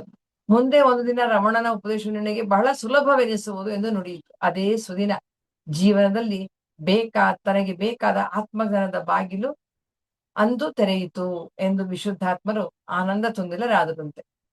ಅವರ ಆನಂದಕ್ಕೆ ಪಾರವೇ ಇರಲಿಲ್ಲ, ಅಂದ್ರೆ ಮಿತಿನೇ ಇರಲಿಲ್ಲ. ಮಾರನೆಯ ದಿನ ತನ್ನ ಜನ್ಮವು ಸಾರ್ಥಕವಾಯಿತೆಂಬ ತುಂಬು ಹೃದಯದಿಂದ ತಾಯಿಯ ಬಳಿಯಲ್ಲಿ ನಡೆದ ವಿಷಯಗಳನ್ನೆಲ್ಲ ಹೇಳಿದರು. ತಾಯಿಯವರಿಗೂ ಕೂಡ ಕಣ್ಣಿನಲ್ಲಿ ಆನಂದ ಬಾಷ್ಪವು ಹರಿಯಿತು. ಕೆಲವು ದಿನಗಳ ನಂತರ ಶಂಕರ ಭಗವತ್ಪಾದರ ಉಪದೇಶಗಳನ್ನ ಓದಿ ತಿಳಿಯೋದಕ್ಕೆ ಪ್ರಾರಂಭ ಮಾಡಿದ್ರು. ಆಗ ಮತ್ತೊಮ್ಮೆ ಶ್ರೀ ಎಸ್ ಸುರೇಶ್ ರವರ ಬಳಿ ಇದ್ದ ಭಗವಾನ್ ರಮಣರ ಪುಸ್ತಕವನ್ನು ತರಲು ಅವರಿಗೆ ಹೇಳಿದ್ರು. ಆದ್ರೆ ಅವರ ಪುಸ್ತಕವನ್ನು ಬೇರೆಯವರಿಗೆ ಓದಲು ಕೊಟ್ಟಿದ್ರು. ಆ ಪುಣ್ಯಾತ್ಮರು ಅದನ್ನು ತಮ್ಮಲ್ಲಿಯೇ ಇರಿಸಿಕೊಂಡು ಹಿಂದಿರುಗಿಸ್ಲೇ ಇಲ್ಲ. ಕೊನೆಗೆ ಒಂದು ದಿನ ಆ ಪುಸ್ತಕವನ್ನ ಓದಲು ಪಡೆದ ವ್ಯಕ್ತಿಯು ಮರಣ ಹೊಂದಿದ್ರು. ನೋಡಿ, ಪುಸ್ತಕ ಓದಿದ್ರೋ ಇಲ್ಲೋ ಗೊತ್ತಿಲ್ಲ, ಅವ್ರ ದೇಹನೇ ತ್ಯಾಗ ಮಾಡ್ಬಿಟ್ರಂತೆ. ಹೀಗಾಗ್ಬಿಡುತ್ತೆ. ನಾವು ಕೆಲಸಗಳನ್ನ ಪೋಸ್ಟ್ಪೋನ್ ಮಾಡ್ತಾ ಇದ್ರೆ ಗೊತ್ತಿಲ್ಲ, ಅರ್ಧಂಬರ್ಧ ನಿಂತು ಹೋಗಿ ನಾವು ದೇಹ ತ್ಯಾಗ ಯಾವತ್ತು ಮಾಡ್ತೀವಿ ಗೊತ್ತಿರಲ್ಲ. ಸೊ ಆದ್ರಿಂದ ಸಮಯನ ವ್ಯರ್ಥ ಮಾಡದೆ ನಾವು ಕೆಲಸದಲ್ಲಿ, ನಮ್ಮ ಸೇವೆಯಲ್ಲಿ, ನಮ್ಮ ಸಾಧನೆಯಲ್ಲಿ ತೊಡಗಿಸ್ಕೋಬೇಕು. ಪತಂಜಲಿ ಮಹರ್ಷಿ ಕೂಡ ಅಷ್ಟಾಂಗ ಮಾರ್ಗದಲ್ಲಿ ಹೇಳುತ್ತಾರೆ, ಸಮಯವನ್ನ ವ್ಯರ್ಥ ಮಾಡೋದು ಒಂದು ಲೋಪ, ಒಂದು ದೋಷ ಆಗತ್ತೆ ಅಂತ ಹೇಳಿ, ಅದನ್ನು ಕೂಡ ಮಾಡಬಾರ್ದು ಅಂತ. ಆ ಪುಸ್ತಕ ತಗೊಂಡು ಹೋಗಿದ್ದಾರೆ, ಓದ್ತೀವಿ ಅಂತ ಕೊಟ್ಟು ಓದ್ಲೂ ಇಲ್ಲ, ವಾಪಸ್ಸು ಕೊಟ್ಟಿಲ್ಲ, ದೇಹತ್ಯಾಗ ಮಾಡಿಬಿಟ್ರು. ಆ ಹಳೆಯ ಪುಸ್ತಕವನ್ನು ಓದಿ ತನಗೆ ಅರ್ಥವಾಗದಿದ್ದ ವಿಷಯಗಳನ್ನ ಅರ್ಥ ಮಾಡಿಕೊಳ್ಳುವ ಸಮಯವು ಸಮೀಪಿಸಿದಾಗ ವಿಶುದ್ಧಾತ್ಮರಿಗೆ ಆ ಪುಸ್ತಕವು ದೊರಕದೇ ನಿರಾಸೆಯಾಯಿತು. ನಮಗೂ ಹಾಗೆ ಆಗತ್ತಲ್ವಾ? ಏನೋ ಅಂದ್ಕೊಂಡಿರ್ತೀವಿ, ಅದು ಇವಾಗ ಸಿಕ್ಕಿದಾಗ ಅದ್ರ ಅರ್ಥ, ಅದ್ರ ಬೆಲೆ ಗೊತ್ತಿರಲ್ಲ. ಆ ನಂತರ ಅದು ಬೇಕು ಅಂದಾಗ ಸಿಗೋದಿಲ್ಲ ಜೀವನದಲ್ಲಿ. ಆದ್ರಿಂದಲೇ ಹಿರಿಯರು ಹೇಳ್ತಾರೆ, ಅವಕಾಶಗಳನ್ನ ಬಂದಾಗ ಉಪಯೋಗಿಸ್ಕೊಂಡು ಬಿಡಿ ಅಂತ ಹೇಳಿ. ವಿಶುದ್ಧಾತ್ಮರಿಗೆ ಬಹಳ ದುಃಖವಾಯಿತು. ಮತ್ತೆ ಅವರು ವಿದ್ಯಾಗಣಪತಿಯ ಮೊರೆ ಹೋಗ್ತಾರೆ. ವಿಶುದ್ಧಾತ್ಮರು ಮತ್ತು ಶ್ರೀ ಎಸ್ ಸುರೇಶ್ ರವರು ಛಲವನ್ನು ಬಿಡದೆ ಪುಸ್ತಕವನ್ನು ಪಡೆದಿದ್ದ ವ್ಯಕ್ತಿಯ ಮನೆಗೆ ಪ್ರತಿ 2 ದಿನಗಳಿಗೊಮ್ಮೆ ಹೋಗಿ ಪುಸ್ತಕದ ಬಗ್ಗೆ ವಿಚಾರಿಸುತ್ತಿದ್ದರು. ಹೀಗೆ ಸುಮಾರು 8 ತಿಂಗಳುಗಳ ಕಾಲ ಅಲೆದ ನಂತರ ಕೊನೆಗೆ ಈಶ್ವರನ ಅನುಗ್ರಹದಿಂದ ಆ ಪುಸ್ತಕವು ಮತ್ತೆ ದೊರಕಿತು. ಅದನ್ನು ಒಂದು ನಕಲು ಪ್ರತಿಯಾಗಿಸಿ ವಿಶುದ್ಧಾತ್ಮರು ಅವ್ರ ತಮ್ಮ ಬಳಿನೇ ಇಟ್ಟುಕೊಂಡ್ರು ಅಂತ. ಜೆರಾಕ್ಸ್ ಮಾಡಿ ಅವರೇ ಇಟ್ಕೊಂಡ್ಬಿಟ್ರಂತೆ ಈ ಪುಸ್ತಕನ. ಸ್ವಲ್ಪ ದಿನಗಳ ನಂತರ ಆ ಪುಸ್ತಕದಲ್ಲಿರುವ ಎಲ್ಲಾ ವಿಷಯಗಳನ್ನು ಓದಲು ಪ್ರಾರಂಭಿಸಿದಾಗ ಭಗವಾನ್ ರಮಣರ ನಿಜವಾದ ಆಧ್ಯಾತ್ಮಿಕತೆಯ ಆಳವು ವಿಶುದ್ಧಾತ್ಮರಿಗೆ ಅರಿವಾಗತೊಡಗಿತು. ಆದ್ರೆ ಅದನ್ನು ಯಾರಿಗೂ ಹೇಳಲು ಸಾಧ್ಯವಾಗ್ಲಿಲ್ಲ. ಹೇಳಿದ್ರೆ ಯಾರಿಗೂ ಅರ್ಥವೂ ಆಗೋದಿಲ್ಲ. ಹೀಗೆ ವಿಶುದ್ಧಾತ್ಮನ ಸಂಸ್ಕಾರವು ಅವರೊಳಗೆ ಆಧ್ಯಾತ್ಮಿಕ ಬುಗ್ಗೆಗಳಾಗಿದ್ದು ಹುಚ್ಚಿದ್ದು ಕುಣಿಯಲು ಪ್ರಾರಂಭಿಸಿದವು. ಸ್ನೇಹಿತರೆ, ನಾವು ಅಷ್ಟೇನೆ, ಯಾವುದನ್ನ ನಾವು ಯಾರತ್ರ ಎಲ್ಲಿ ಯಾವಾಗ ಮಾತಾಡ್ಬೇಕು ಅನ್ನೋ ಒಂದು ವಿವೇಕ ಇಟ್ಕೋಬೇಕು. ನಮ್ಗೆ ಒಂದು ಜ್ಞಾನ ಇದೆ, ಆತ್ಮಜ್ಞಾನ ಇದೆ, ತಿಳುವಳಿಕೆ ಇದೆ, ಸೆಷನ್ಸ್ ಅಟೆಂಡ್ ಮಾಡ್ತಿದ್ದೇವೆ, ಧ್ಯಾನ ಮಾಡ್ತಿದ್ದೇವೆ. ಆದ್ರೆ ನಾವಿದು ಎಲ್ಲೂ ಹೇಳಕ್ ಆಗಲ್ಲ ಹೊರಗಡೆ. ಎಲ್ಲರಿಗೂ ಇದ್ರ ಜ್ಞಾನ ಇರೋದಿಲ್ಲ. ಆದ್ರಿಂದ ಎಲ್ಲಿ ಆವಾಗ ಎಷ್ಟು ಹೇಳಬೇಕು, ಎಷ್ಟು ಮಾತಾಡ್ಬೇಕು ಅನ್ನೋ ಒಂದು ಪರಿಜ್ಞಾನ, ವಿವೇಕ, ವಿಸ್ಡಮ್ ಅನ್ನೋದು ನಾವ್ ಇಟ್ಕೋಬೇಕು ಅಂತ ನಾವಿಲ್ಲಿ ಅರ್ಥ ಮಾಡ್ಕೋಬೇಕು. ಆ ವಿಚಾರಧಾರೆಗಳನ್ನ ತಡೆಗಟ್ಟಿ ತನ್ನೊಳಗೆ ರಹಸ್ಯವಾಗಿಡಲು ವಿಶುದ್ಧಾತ್ಮರು ಹರಸಾಹಸವನ್ನೇ ಮಾಡಬೇಕಾಗಿ ಬಂತು. ಆದ್ರೂ ಕೂಡ ಅದನ್ನು ತನ್ನೊಳಗೆ ರಹಸ್ಯವಾಗಿಡಲು ಸಾಧ್ಯವಾಗದೆ ಕೆಲವೊಮ್ಮೆ ಸಿಕ್ಕವರಿಗೆಲ್ಲ ಆಧ್ಯಾತ್ಮಿಕ ವಿಚಾರಗಳನ್ನು ಹೇಳತೊಡಗಿದರು. ಅವಾಗ ನೋಡಿ, ಅವ್ರಿಗಿನ್ ಪ್ರಪಂಚಕ್ಕೆ ಇದ್ರ ಬಗ್ಗೆ ಗೊತ್ತಿರಲ್ಲ. ಅವ್ರಿನ್ನು ಭಕ್ತಿ ಮಾರ್ಗದಲ್ಲಿ, ಭೌತಿಕವಾದ ಜೀವನದಲ್ಲಿ ಇರ್ತಾರೆ. ಹೇಳಿ ಸುಮ್ನೆ ಎಲ್ಲರಿಗೂ ಸಿಕ್ದವ್ರಿಗೆಲ್ಲ ಹೇಳಕ್ ಶುರು ಮಾಡಿದ್ರು. ನಾವೀಗ ಯಾರಿಗಾದ್ರೂ ಪರಿಚಯ ಆದವ್ರಿಗೆ ಹೇಳ್ಬಿಟ್ಟು, ನೋಡಿ ನಮ್ಗೆ 7 ದೇಹಗಳಿದೆ, 7 ಚಕ್ರಗಳಿದೆ, ಕುಂಡಲಿನಿ ರೈಸ್ ಆಗುತ್ತೆ, ಆರ ಇರುತ್ತೆ, ಹಾಗೆ ಹೀಗೆ ಅಂದ್ರೆ ಇವರಿಗೆಲ್ಲ ತಲೆ ಕೆಟ್ಟಿದೆ ಅಂತಾರೆ. ಒಂದು ದೇಹನೇ ಮೇಂಟೈನ್ ಮಾಡಕ್ ಆಗಲ್ಲ, 7 ದೇಹಗಳಿದೆಯಂತೆ ಅಂತಾರೆ. ಹಾಗೆ ಇವರು ಎಲ್ಲ ಹೇಳ್ಕೊಂಬಂದಿದ್ದಕ್ಕೆ ಏನಾಯ್ತು, ಅವ್ರನ್ನ ನೋಡಿ ಕೆಲವ್ರು ಏನಂತ ಇದ್ರಂತೆ, ಅಯ್ಯೋ ಪಾಪ ಅವನ್ಗೆ ತಲೆ ಕೆಟ್ಟು ಹೋಗಿದೆ, ತಾಯಿಯವ್ರ ಆರೋಗ್ಯ ಸರಿ ಇಲ್ಲ, ಆದ್ರಿಂದ ಏನೇನೋ ಬಡಬಡಿಸ್ತಾ ಇದ್ದಾನೆ ಅಂತ ಅಂತಾರೆ. ಕೊನೆಗೆ ವಿಶುದ್ಧಾತ್ಮರು ಭಗವಾನರಲ್ಲಿ, ಅಂದ್ರೆ ಭಗವಾನ್ ರಮಣರಲ್ಲಿ ಪರಿಪೂರ್ಣ ಶರಣಾಗತಿಯನ್ನು ಹೊಂದಿದರು.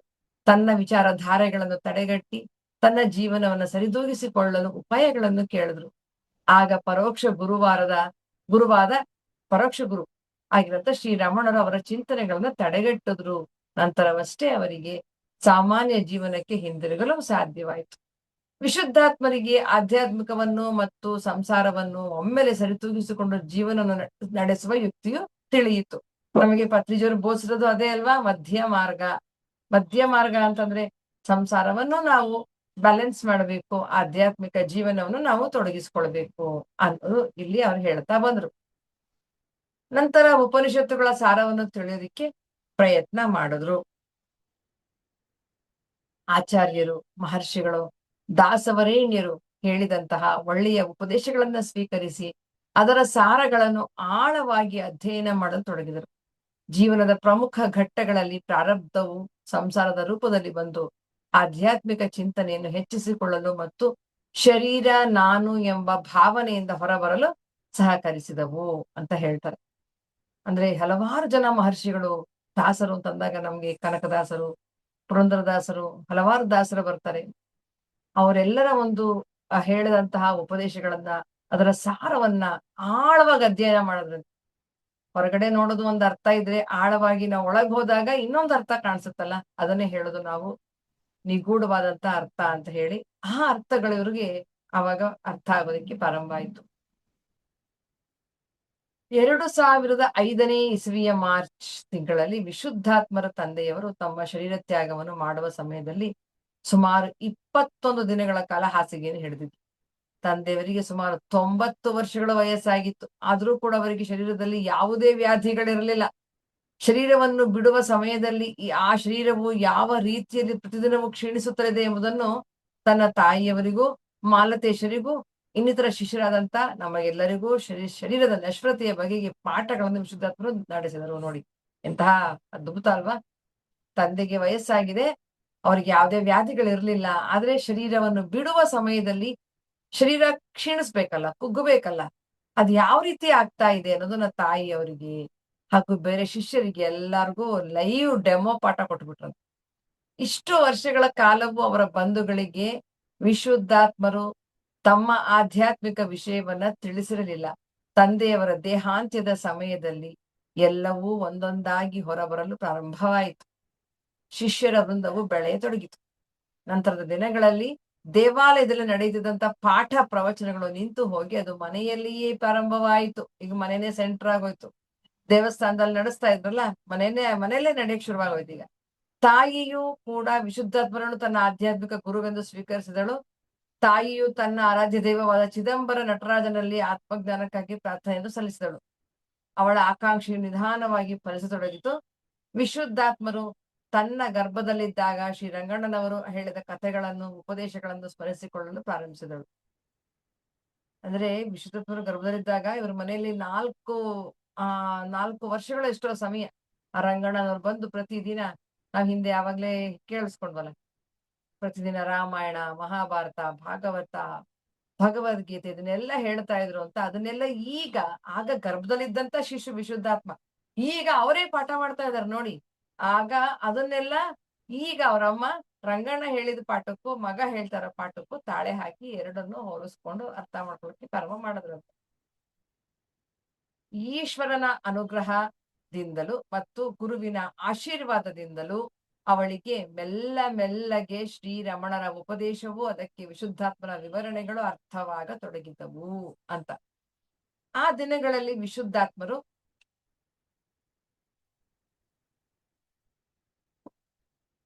ಶಂಕರ ಭಗವತ್ಪಾದರ ಸಿದ್ಧಾಂತವನ್ನು ಮತ್ತು ಶ್ರೀರಮಣರ ಉಪದೇಶಗಳನ್ನು ತಾಳೆ ಹಾಕಲು ಪ್ರಾರಂಭಿಸಿದರು.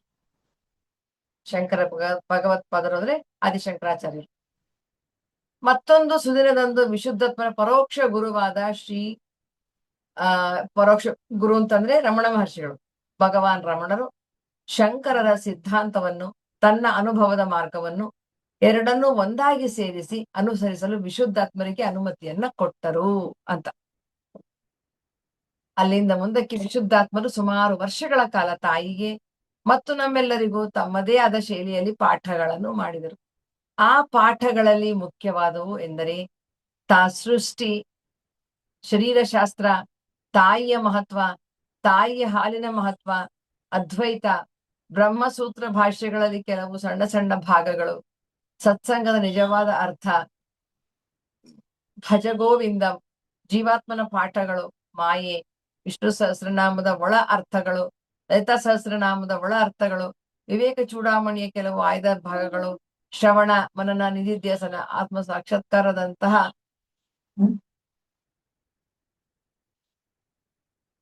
ಅಷ್ಟವಕ್ರ ಗೀತ,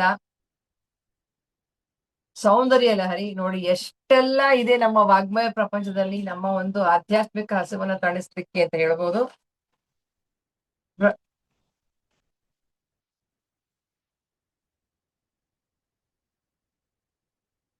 ನಂತರ ಪ್ರಾರಬ್ಧಗಳು, ಪುಸ್ತಕದ ಹೆಸರು ಇವೆಲ್ಲ.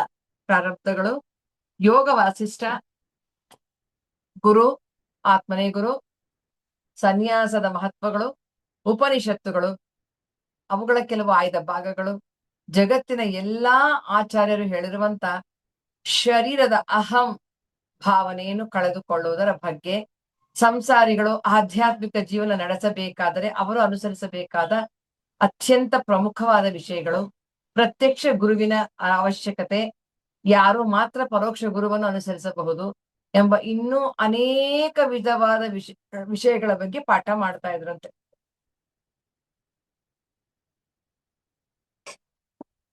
ಮತ್ತೊಮ್ಮೆ ವಿಶುದ್ಧಾತ್ಮರಿಗೆ ಗುರುವಿನ ಅವಶ್ಯಕತೆ ಇದೆಯೇ ಎಂಬ ಪ್ರಶ್ನೆ ಎದ್ದಿತು. ಆಗ ಅದಕ್ಕೆ ಅವರು ಆತ್ಮನೇ ಪ್ರತಿಯೊಬ್ಬ ಮುಮುಕ್ಷುವಿನ ಗುರು. ಮುಮುಕ್ಷು ಅಂದ್ರೆ ಯಾರು ಧ್ಯಾನ ಸಾಧನೆ ಮಾಡ್ತಿರ್ತಾರೆ ಅವರಿಗೆ ಮುಮುಕ್ಷು ಅಂತ ಕರೀತಾರೆ, ಅಥವಾ ಆತ್ಮಜ್ಞಾನದ ಒಂದು ಸಾಧನೆಯಲ್ಲಿ ಇರುವಂತವರಿಗೆ ಮುಮುಕ್ಷು ಅಂತ ಹೇಳ್ತಾರೆ. ಅವರಿಗೆಲ್ಲರಿಗೂ ಆತ್ಮನೇ ಪ್ರತಿಯೊಬ್ಬ ಮುಮುಕ್ಷುವಿನ ಗುರು ಅಂತ ಹೇಳ್ತಾರೆ. ಅವರಿಗೆ ಅವರ ಜೀವನದಲ್ಲಿ ಅನುಭವ ರೂಪದಲ್ಲಿ ಆಚಾರ್ಯರುಗಳ, ಮಹರ್ಷಿಗಳ ಸಿದ್ಧಾಂತ ಹಾಗೂ ಅನುಭವಗಳೇ ಅವರ ಗುರುವೆಂದು ನಮಗೆ ತಿಳಿಸಿದ್ರು. ಅಂದ್ರೆ ಯಾರು ತಮ್ಮ ಆತ್ಮವನ್ನೇ ಗುರು ಅಂತ ತಿಳಿತಾರೆ ಅವರಿಗೆ ಆಚಾರ್ಯರು, ಮಹರ್ಷಿಗಳ ಸಿದ್ಧಾಂತ ಏನ್ ಹೇಳಿದರೆ ಅದು, ಮತ್ತೆ ಅವ್ರು ತಮಗಾಗೋ ಅನುಭವಗಳನ್ನೇ ಗುರು ಅಂತ ತಿಳ್ಕೋಬೇಕು. ದಯವಿಟ್ಟು ಇದನ್ನು ಓದಿ ಯಾರಿಗೂ ಗುರುವಿನ ಅವಶ್ಯಕತೆ ಇಲ್ಲವೆಂದು ಭಾವಿಸುವುದು ಅಷ್ಟು ಸಮಂಜಸವಲ್ಲ. ಈ ಜಗತ್ತಿನಲ್ಲಿ ಕೇವಲ ಕೆಲವು ಮುಮುಕ್ಷುಗಳಿಗೆ ಮಾತ್ರ ಪರೋಕ್ಷ ಗುರುವನ್ನು ಅನುಸರಿಸುವ ಶಕ್ತಿಯನ್ನು ದೈವವು ಕರುಣಿಸಿರುವುದು. ಆದ್ದರಿಂದ ನಾವೆಲ್ಲರೂ ಪ್ರತ್ಯಕ್ಷ ಗುರುವನ್ನೇ ಅನುಸರಿಸುವುದು ಉಚಿತವಾಗುವುದು ಅಂತ ಹೇಳ್ತಾರೆ. ಮುಂದೆ ಅವರು ತಮ್ಮ ತಾಯಿಯ ಅನುಮತಿಯನ್ನು ಪಡೆದು ಕರ್ಮ ಸನ್ಯಾಸದ ಪ್ರಯತ್ನವನ್ನು ಪ್ರಾರಂಭಿಸಿದ್ರು. ಅಂದ್ರೆ ಕರ್ಮ ಸನ್ಯಾಸ ಅಂತಂದ್ರೆ ಕರ್ಮಗಳನ್ನೆಲ್ಲ ಬಿಟ್ಟು ಬಿಡುವಂಥದ್ದು. ನಂತರ ಚಿದಂಬರ ನಟರಾಜನ ಸನ್ನಿಧಿಯಲ್ಲಿ ತಮ್ಮ ತಾಯಿಯ ಸಮ್ಮುಖದಲ್ಲಿ ಮಾನಸಿಕವಾಗಿ ತಮ್ಮ ಜೀವನವನ್ನು ಆಧ್ಯಾತ್ಮಿಕ ಉನ್ನತಿಗಾಗಿ ಮತ್ತು ಜೀವನ್ ಮುಕ್ತಿಗಾಗಿ ಅರ್ಪಿಸಿಕೊಂಡು ಪ್ರಾಮಾಣಿಕವಾಗಿ ಪ್ರಯತ್ನಿಸುತ್ತೇನೆ ಎಂಬ ದೀಕ್ಷೆಯನ್ನು ಸ್ವೀಕರಿಸಿದ್ರು ಅಂತ. ದೀಕ್ಷೆಯನ್ನು ಪಡೆದ ನಂತರ ಅವರು ತಮ್ಮ ಜೀವನ ಶೈಲಿಯಲ್ಲಿ ಬಹಳ ಬದಲಾವಣೆಗಳನ್ನ ತಂದ್ರು. ಸರಳ ಜೀವನವನ್ನು ನಡೆಸಲು ಪ್ರಾರಂಭಿಸಿದ್ರು. ಕೇವಲ ಧರಿಸುವುದಕ್ಕೆ ಬೇಕಾಗಿರುವ ಬೆರಳೆಣಿಕೆಯಷ್ಟು ವಸ್ತ್ರಗಳನ್ನು ಮಾತ್ರ ಇರಿಸಿಕೊಂಡು ಮಿಕ್ಕ ಎಲ್ಲಾ ವಸ್ತ್ರಗಳನ್ನು ದಾನ ಮಾಡಿಬಿಟ್ರು. ಐಷಾರಾಮಿ ಜೀವನವನ್ನು ತ್ಯಜಿಸಿದ್ರು. ಬಡಬಗರಿಗೆ ದಾನಗಳನ್ನ ಮಾಡಿದ್ರು. ಕೌಪಿನ ದಾರಿಯಾಗಿ ಎಲ್ಲರ ಮನೆಗೆ ಹೋಗಿ ಭಿಕ್ಷೆಯನ್ನು ಪಡೆದ್ರು. ಪರಮಾಚಾರ್ಯರನ್ನು ಅನುಸರಿಸುವ ರೀತಿಯಲ್ಲಿ ಆಹಾರದ ನಿಯಮಗಳನ್ನು ಬದಲಿಸಿ ಸುಮಾರು 1 ವರ್ಷಗಳ ಕಾಲ ಬರೀ ಹಾಲು ಮತ್ತು ಹಣ್ಣನ್ನು ತಿನ್ನುತ್ತಿದ್ದರು. ನಂತರ ಮತ್ತೊಂದು ವರ್ಷದ ಕಾಲ ಕೇವಲ ದಿನಕ್ಕೆ 1 ಲೀಟರ್ ಹಾಲನ್ನು ಮಾತ್ರ ಕುಡಿತಿದ್ದರು. ಕೆಲವು ತಿಂಗಳುಗಳು ಅವಲಕ್ಕಿಯನ್ನು ತಿನ್ನುತ್ತಿದ್ದರು. ಕೊನೆಗೆ ಪ್ರತಿದಿನ ಕೇವಲ 9 ಕೈಮುಷ್ಟಿಗಳಷ್ಟು ಭತ್ತದ ಅರಳನ್ನು ತಿನ್ನಲು ಪ್ರಾರಂಭಿಸಿದರು. ಇದು ಯಾವುದೂ ಅವರ ಶರೀರವನ್ನು ಬಾಧಿಸಲಿಲ್ಲ. ಕೊನೆಗೆ ನಾಲಿಗೆಯ ರುಚಿಯನ್ನು ಗೆಲ್ಲುವಲ್ಲಿ ಯಶಸ್ವಿಯಾದರು. ಆದ್ರೆ ಇಲ್ಲಿ ಹೇಳ್ತಾರೆ ಲೇಖಕರು, ಈ ಆಹಾರ ಪದ್ಧತಿಯನ್ನು ದಯವಿಟ್ಟು ಯಾರು ಅನುಸರಿಸೋ ಪ್ರಯತ್ನ ಮಾಡಬೇಡಿ ಅಂತ. ಯಾಕಂದ್ರೆ ಈ ರೀತಿ ಪ್ರಯತ್ನಗಳೆಲ್ಲ ಅವರವರ ವೈಯಕ್ತಿಕವಾದಂತ ವಿಷಯ. ಅವ್ರು ಮಾಡಿದ್ರು ಅಂತ ಹೇಳಿ ನೀವು ಮಾಡೋದಲ್ಲ. ನಿಮ್ಮ ಒಂದು ಮಿತಿಗೆ, ನೀವು ಸಾಧನೆಯಲ್ಲಿ ಮಾಡ್ತಾ ಇರೋ ಸಾಧನೆಗೆ ನೀವು ಹಾಕೊಂಡು ಮಿತಿಯನ್ನು ಹಾಕೊಂಡು ನೀವು ಸಾಧನೆ ಮಾಡ್ಬೋದು ಇದನ್ನ. ಹೀಗೆ ತಮ್ಮ ಆಧ್ಯಾತ್ಮಿಕ ಜೀವನವನ್ನು ಮಾಡುತ್ತಾ ಮುಂದುವರಿತಾ ಇದ್ರು. ತಾಯಿಯವರಿಗೆ ಬಹಳಷ್ಟು ಪಾಠಗಳನ್ನ ಮಾಡ್ತಾ ಇದ್ರು. ಅದೃಷ್ಟವೇನಂದ್ರೆ ಅವರಿಗೆ ಮಾಡಿದ ಪಾಠಗಳೆಲ್ಲವೂ ಕೂಡ ನಾವು ಕೂಡ ಕೇಳೋ ಅವಕಾಶ ದೊರಕ್ತು ಅಂತ ಹೇಳ್ತಾರೆ ಇಲ್ಲೇ ಪುಸ್ತಕ ಬರ್ದಿರೋ ಅಂತ. ಆದ್ರಿಂದ ನಾವೇ ಧನ್ಯರು ಅಂತಾರೆ. ಎಲ್ಲಾ ಪಾಠಗಳು ಕೂಡ ಆಧ್ಯಾತ್ಮಿಕ ಜೀವನದಲ್ಲಿ ಮುಂದುವರಿಯಬೇಕೆಂಬ ಮಹತ್ವಾಕಾಂಕ್ಷೆ ಇರುವಂತಹ ನಮ್ಮಂತಹ ಸಂಸಾರಿಗಳಿಗೂ ದೊರೀತಾ ಇತ್ತು ಅಂತ ಹೇಳ್ತಾರೆ. ಪ್ರತಿಯೊಂದು ಪಾಠವನ್ನು ಮಾಡುವ ಸಮಯದಲ್ಲಿಯೂ ಕೂಡ ಅವರು ಸಿದ್ಧಿಗಳ ಆಕರ್ಷಣೆಗೆ ಬಲಿಯಾಗಬಾರದು ಹಾಗೂ ಈಶ್ವರನು ಗುರುವು ಮತ್ತು ಆತ್ಮನು ಒಂದೇ ಎಂದು ಹೇಳ್ತಾ ಇರುತ್ತೆ ನೋಡಿ. ಈಶ್ವರ ಗುರು ಅಂದ್ರೆ ದೈವವೂ ಒಂದೇ, ಗುರುಗಳು ಒಂದೇ, ಆತ್ಮನೂ ಒಂದೇ ಅಂತ. ಆದ್ದರಿಂದ ಯಾವುದೇ ಗುರುಗಳನ್ನು, ಆಚಾರ್ಯರನ್ನು, ಮಹರ್ಷಿಗಳನ್ನು ನೀವು ಶರೀರದ ಮೂಲಕ ಗುರುತಿಸಬಾರದು ಅಂತ ಹೇಳ್ತಾರೆ ಅಂತ ಉಪದೇಶ ಮಾಡ್ತಾ ಇದ್ರು. ಒಂದು ವೇಳೆ ನಿಮಗೆ ಪ್ರತ್ಯಕ್ಷ ಗುರುವು ಇದ್ದಲ್ಲಿ ಅವರನ್ನು ಕೂಡ ಶರೀರದ ಮೂಲಕ ಗುರುತಿಸದೆ ಅವರಲ್ಲಿರುವ ವಿದ್ಯೆಯನ್ನು ನಾವು ಗುರುವಾಗಿ ಸ್ವೀಕಾರ ಮಾಡ್ಬೇಕು. ನೀವು ನಿಮ್ಮ ಗುರುವಿಗೆ ನಮಸ್ಕರಿಸಿದರೆ ಆ ನಮಸ್ಕಾರವು ಅವನಲ್ಲಿರುವಂತ ಆತ್ಮವಿದ್ಯೆಗೆ ಸಲ್ಲಬೇಕು ಎಂಬ ಭಾವನೆಯಿಂದ ಅವನಲ್ಲಿರುವಂತಹ ವಿದ್ಯೆಗೆ ಸಂಪೂರ್ಣವಾಗಿ ಶರಣಾಗ್ಬೇಕು ಅಂತ ಹೇಳ್ತಾರೆ. ಮತ್ತೊಮ್ಮೆ ಅವರು ಆಧ್ಯಾತ್ಮಿಕ ಗುರುವನ್ನು ನಿಮ್ಮ ಅವಶ್ಯಕತೆಗಳಿಗೆ, ಚಿಂತನೆಗಳಿಗೆ ಮತ್ತು ಸಂಸ್ಕಾರಗಳಿಗೆ ತಕ್ಕಂತೆ ನೀವು ಆರಿಸಿಕೊಳ್ಳಬೇಕು ಅಂತ ಹೇಳಿದ್ರು. ನೀವೇ ಆಯ್ಕೆ ಮಾಡ್ಕೋಬೇಕು ನಿಮ್ಮ ಆಧ್ಯಾತ್ಮಿಕ ಗುರುಗಳು ಯಾರು ಅಂತ. ತುಂಬಾ ಜನ ಬರ್ತಿರ್ತಾರೆ ನಿಮ್ಮಲ್ಲಿ, ನೀವೇ ಆಯ್ಕೆ ಮಾಡ್ಕೋಬೇಕು ಅಂತ ಹೇಳ್ತಾರೆ. ತಾಯಿಯವರು ವಿಶುದ್ಧಾತ್ಮರು ಮಾಡಿದ ಪಾಠಗಳನ್ನೆಲ್ಲ ಮನನ ಮಾಡ್ತಾ ಜೀವನ ಸಾಗಿಸ್ತಾ ಇದ್ರಂತೆ. ನೋಡಿ, ಇದೊಂದು ಅದ್ಭುತ ಇತ್ತು. ತಾಯಿ ಮಗನ ಒಂದು ಶಿಷ್ಯ ಆಗಿರುವಂತದ್ದು.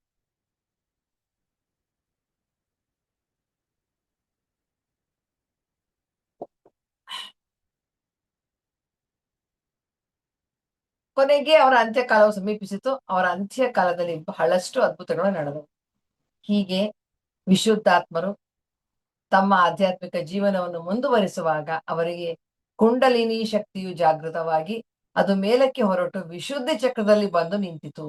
ಆಗಲೇ ನಾವು ಶಿಷ್ಯರೆಲ್ಲರೂ ಕೂಡಿ ಮೊದಲ ಶಿಷ್ಯರಾದ ಎನ್ ಮಲ್ತೇಶ್ವರ ಸಲಹೆ ಮೇರೆಗೆ ಅವರನ್ನು ವಿಶುದ್ಧಾತ್ಮನೆಂದು, ಅಂದ್ರೆ ವಿಶುದ್ಧ ಚಕ್ರದಲ್ಲಿ ಬಂದು ಅದು ನಿಲ್ಲಿಸೋದ್ರಿಂದ ಅವರಿಗೆ ವಿಶುದ್ಧಾತ್ಮನ ಹೆಸರು ಬಂದಿದೆ. ವಿಶುದ್ಧಾತ್ಮನೆಂದು ಕರೆಯಲು ಪ್ರಾರಂಭಿಸಿದವು. ಅದಕ್ಕೆ ಅವರು, ನೀವು ಯಾವ ಹೆಸರಿನಿಂದ ಕರೆದರೂ ಅದರಿಂದ ಯಾವ ಪ್ರಯೋಜನವೂ ಇಲ್ಲ. ಆದರೆ ಪ್ರತಿಯೊಂದು ಬಾರಿಯೂ ವಿಶುದ್ಧಾತ್ಮನ ಸ್ಮರಿಸಿದಾಗಲೂ ನೀವು ಪರಬ್ರಹ್ಮ ಅಥವಾ ಆತ್ಮನನ್ನು ಸ್ಮರಿಸುತ್ತಿರುವಿರಿ ಎಂಬುದನ್ನು ಮರೆಯಬೇಡಿ ಅಂತ ಕಿವಿ ಮಾತನ್ನ ಹೇಳ್ತಾರೆ. ಹೀಗೆ ಬಹಳ ಕಷ್ಟಗಳಿಂದ ಕೂಡಿದ ಆಧ್ಯಾತ್ಮಿಕ ಜೀವನವನ್ನು ನಡೆಸುತ್ತಾ ತಾಯಿಯನ್ನ ಅವರ ಸೇವೆಯನ್ನ ಮಾಡ್ತಾ ಇದ್ರು. ತಾಯಿಯವರು ಶರೀರವನ್ನ ಬಿಟ್ಟ ನಂತರ ಅವರ ಜೀವನ ಶೈಲಿಯು ಮತ್ತಷ್ಟು ಪರಿವರ್ತನೆಗೊಂಡಿತು. ಅವರು ತಮ್ಮ ಮನೆಯಲ್ಲಿದ್ದಂತ ಎಲ್ಲಾ ವಸ್ತುಗಳನ್ನು ದಾನವಾಗಿ ಕೊಟ್ಬಿಟ್ರು. ನೋಡಿ, ಎಲ್ಲ ದಾನ ಮಾಡ್ಬಿಟ್ರಂತೆ. ಮಡಕೆಗಳನ್ನ ಉಪಯೋಗಿಸಿಕೊಂಡು ಜೀವನವನ್ನು ಸಾಗಿಸತೊಡಗಿದ್ರು. ನಂತರ ಒಂದು ದಿನ ಅವರು ಮುಂದಿನ ಆಧ್ಯಾತ್ಮಿಕ ಸಾಧನೆಗಳಿಗೆ ಹಿಮಾಲಯಕ್ಕೆ ಹೊರಡಲು ಮುಂದಾದರು ಅಂತ.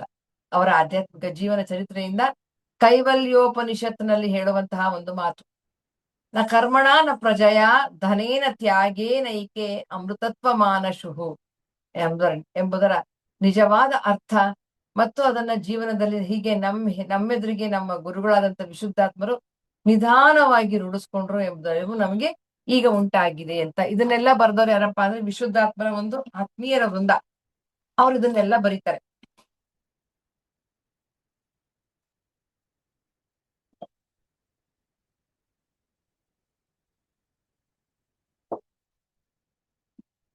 ಈಗ ನಂತರ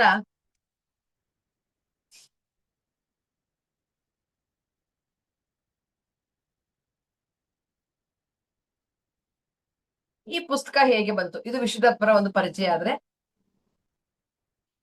ಪುಸ್ತಕ ಹೇಗೆ ಬಂತು ಅನ್ನೋದನ್ನ ನೋಡಿದ್ರೆ, ಇದನ್ನ ಅವರ ಶಿಷ್ಯರಿಂದ ಹೇಳುವಂತದ್ದು. ನಮ್ಮ ಕೋರಿಕೆಯ ಮೇಲೆಗೆ ವಿಶುದ್ಧಾತ್ಮರು ಆಚಾರ್ಯರು ಮತ್ತು ಮಹರ್ಷಿಗಳ ಉಪದೇಶ ಸಾರವನ್ನ ಪಾಠ ಪ್ರವಚನಗಳ ಮೂಲಕ ನಮ್ಗೆ ತಿಳಿಸೋ ಪ್ರಯತ್ನ ಮಾಡಿದ್ರು. ತತ್ವಗಳನ್ನ ಸರಳೀಕೃತಗೊಳಿಸಿ ನಮಗೆ ಅರ್ಥವಾಗುವಂತೆ ತಿಳಿಸಿಕೊಡುವ ಪ್ರಯತ್ನದಲ್ಲಿ ವಿಶುದ್ಧಾತ್ಮರಿಗೆ ಧ್ಯಾನದಲ್ಲಿ ಮೂಡಿದಂತಹ ಅನೇಕ ಜ್ಞಾನ ಕುಸುಮಗಳಲ್ಲಿ ಆಧ್ಯಾತ್ಮಿಕ ರಹಸ್ಯಮಯ ನಲ್ಗತೆಗಳು ಅನ್ನುವ ಈ ಪುಸ್ತಕನು ಕೂಡ ಒಂದಾಗಿದೆ ಅಂತ ಹೇಳ್ತಾರೆ. ವಿಶುದ್ಧಾತ್ಮರ ತಾಯಿಯವರು ಶರೀರ ತ್ಯಾಗವನ್ನು ಮಾಡಿದಾಗ ನಡೆದ ಅದ್ಭುತಗಳು ಬಹಳವಾಗಿದೆ. ಆ ಅದ್ಭುತಗಳಲ್ಲಿ ಜೀವಾತ್ಮನ ಪರಿಕಲ್ಪನೆಯು ಬಹಳ ಮುಖ್ಯವಾದುದು ಅಂತ ಹೇಳ್ತಾರೆ. ಅಂದ್ರೆ ಜೀವಾತ್ಮ ಅಂತ ಒಂದು ಪರಿಕಲ್ಪನೆ ಮಾಡ್ಕೊಂಡು ಈ ಪುಸ್ತಕಗಳಲ್ಲಿ ಅವರು ಹೇಳ್ತಾ ಬರ್ತಾರೆ. ಒಂದು ಕ್ವಶನ್ ಆನ್ಸರ್ ರೀತಿ ಹೇಳ್ತಾ ಬರ್ತಾರೆ.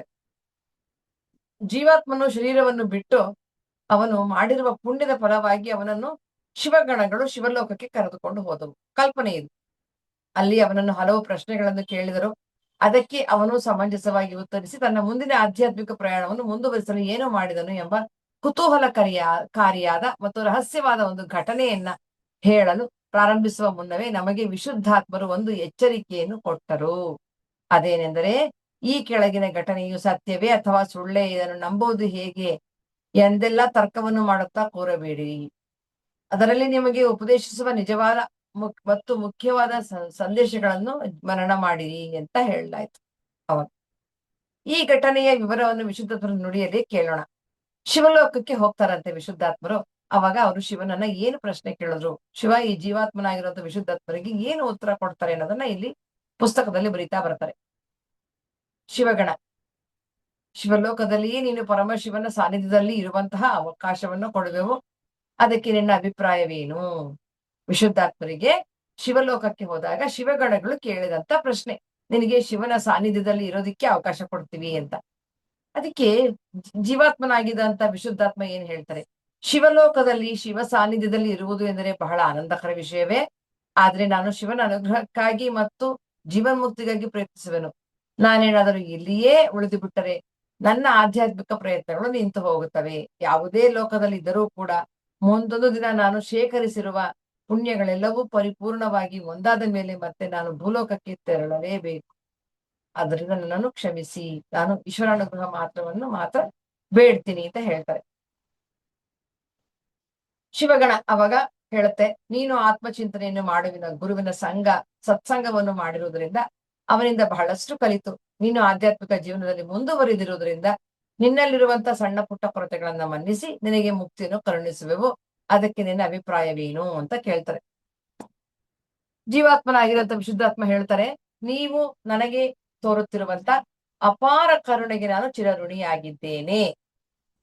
ನನ್ನ ಗುರುವು ಜೀವಾತ್ಮರುಗಳಾದ ನಾವೇ ಸ್ವಂತ ಪ್ರಯತ್ನವನ್ನು ಮಾಡಿ ಶರೀರ ನಾನು ಅನ್ನುವ ಭ್ರಮೆಯಿಂದ ಹೊರಬಂದು ಆತ್ಮಾನುಭವವನ್ನ ಪಡಿಬೇಕು ಅಂತ ಹೇಳಿದ್ದಾರೆ.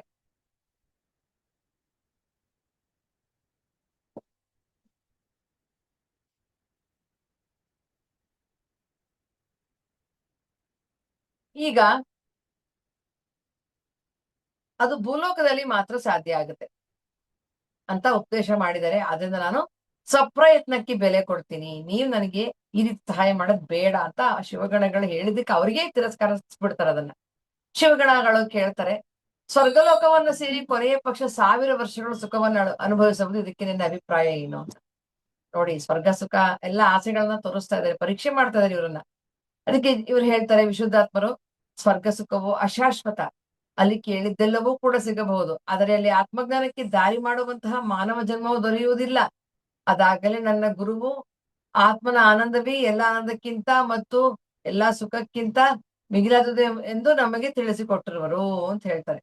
ನೋಡಿ, ಅಂದ್ರೆ ಆತ್ಮಜ್ಞಾನಕ್ಕಿಂತ ಮಿಗಿಲಾದದ್ದು ಯಾವುದೂ ಇಲ್ಲ, ಅದೇ ಎಲ್ಲದಕ್ಕಿಂತ ಪರಮ ಜ್ಞಾನ, ಅದನ್ನೇ ನೀನ್ ಪಡಿಬೇಕು, ಆ ಸುಖಕ್ಕಿಂತ ಮಿಗಿಲಾದ ಸುಖ ಯಾವುದೂ ಇಲ್ಲ ಅಂತ ಹೇಳಿರ್ತಾರೆ. ಹಾಗಾದ್ರೆ ನಿನ್ಗೆ ಏನು ಬೇಕು ಅಂತ ಶಿವಗಣಗಳು ಕೇಳ್ತಾವಂತೆ.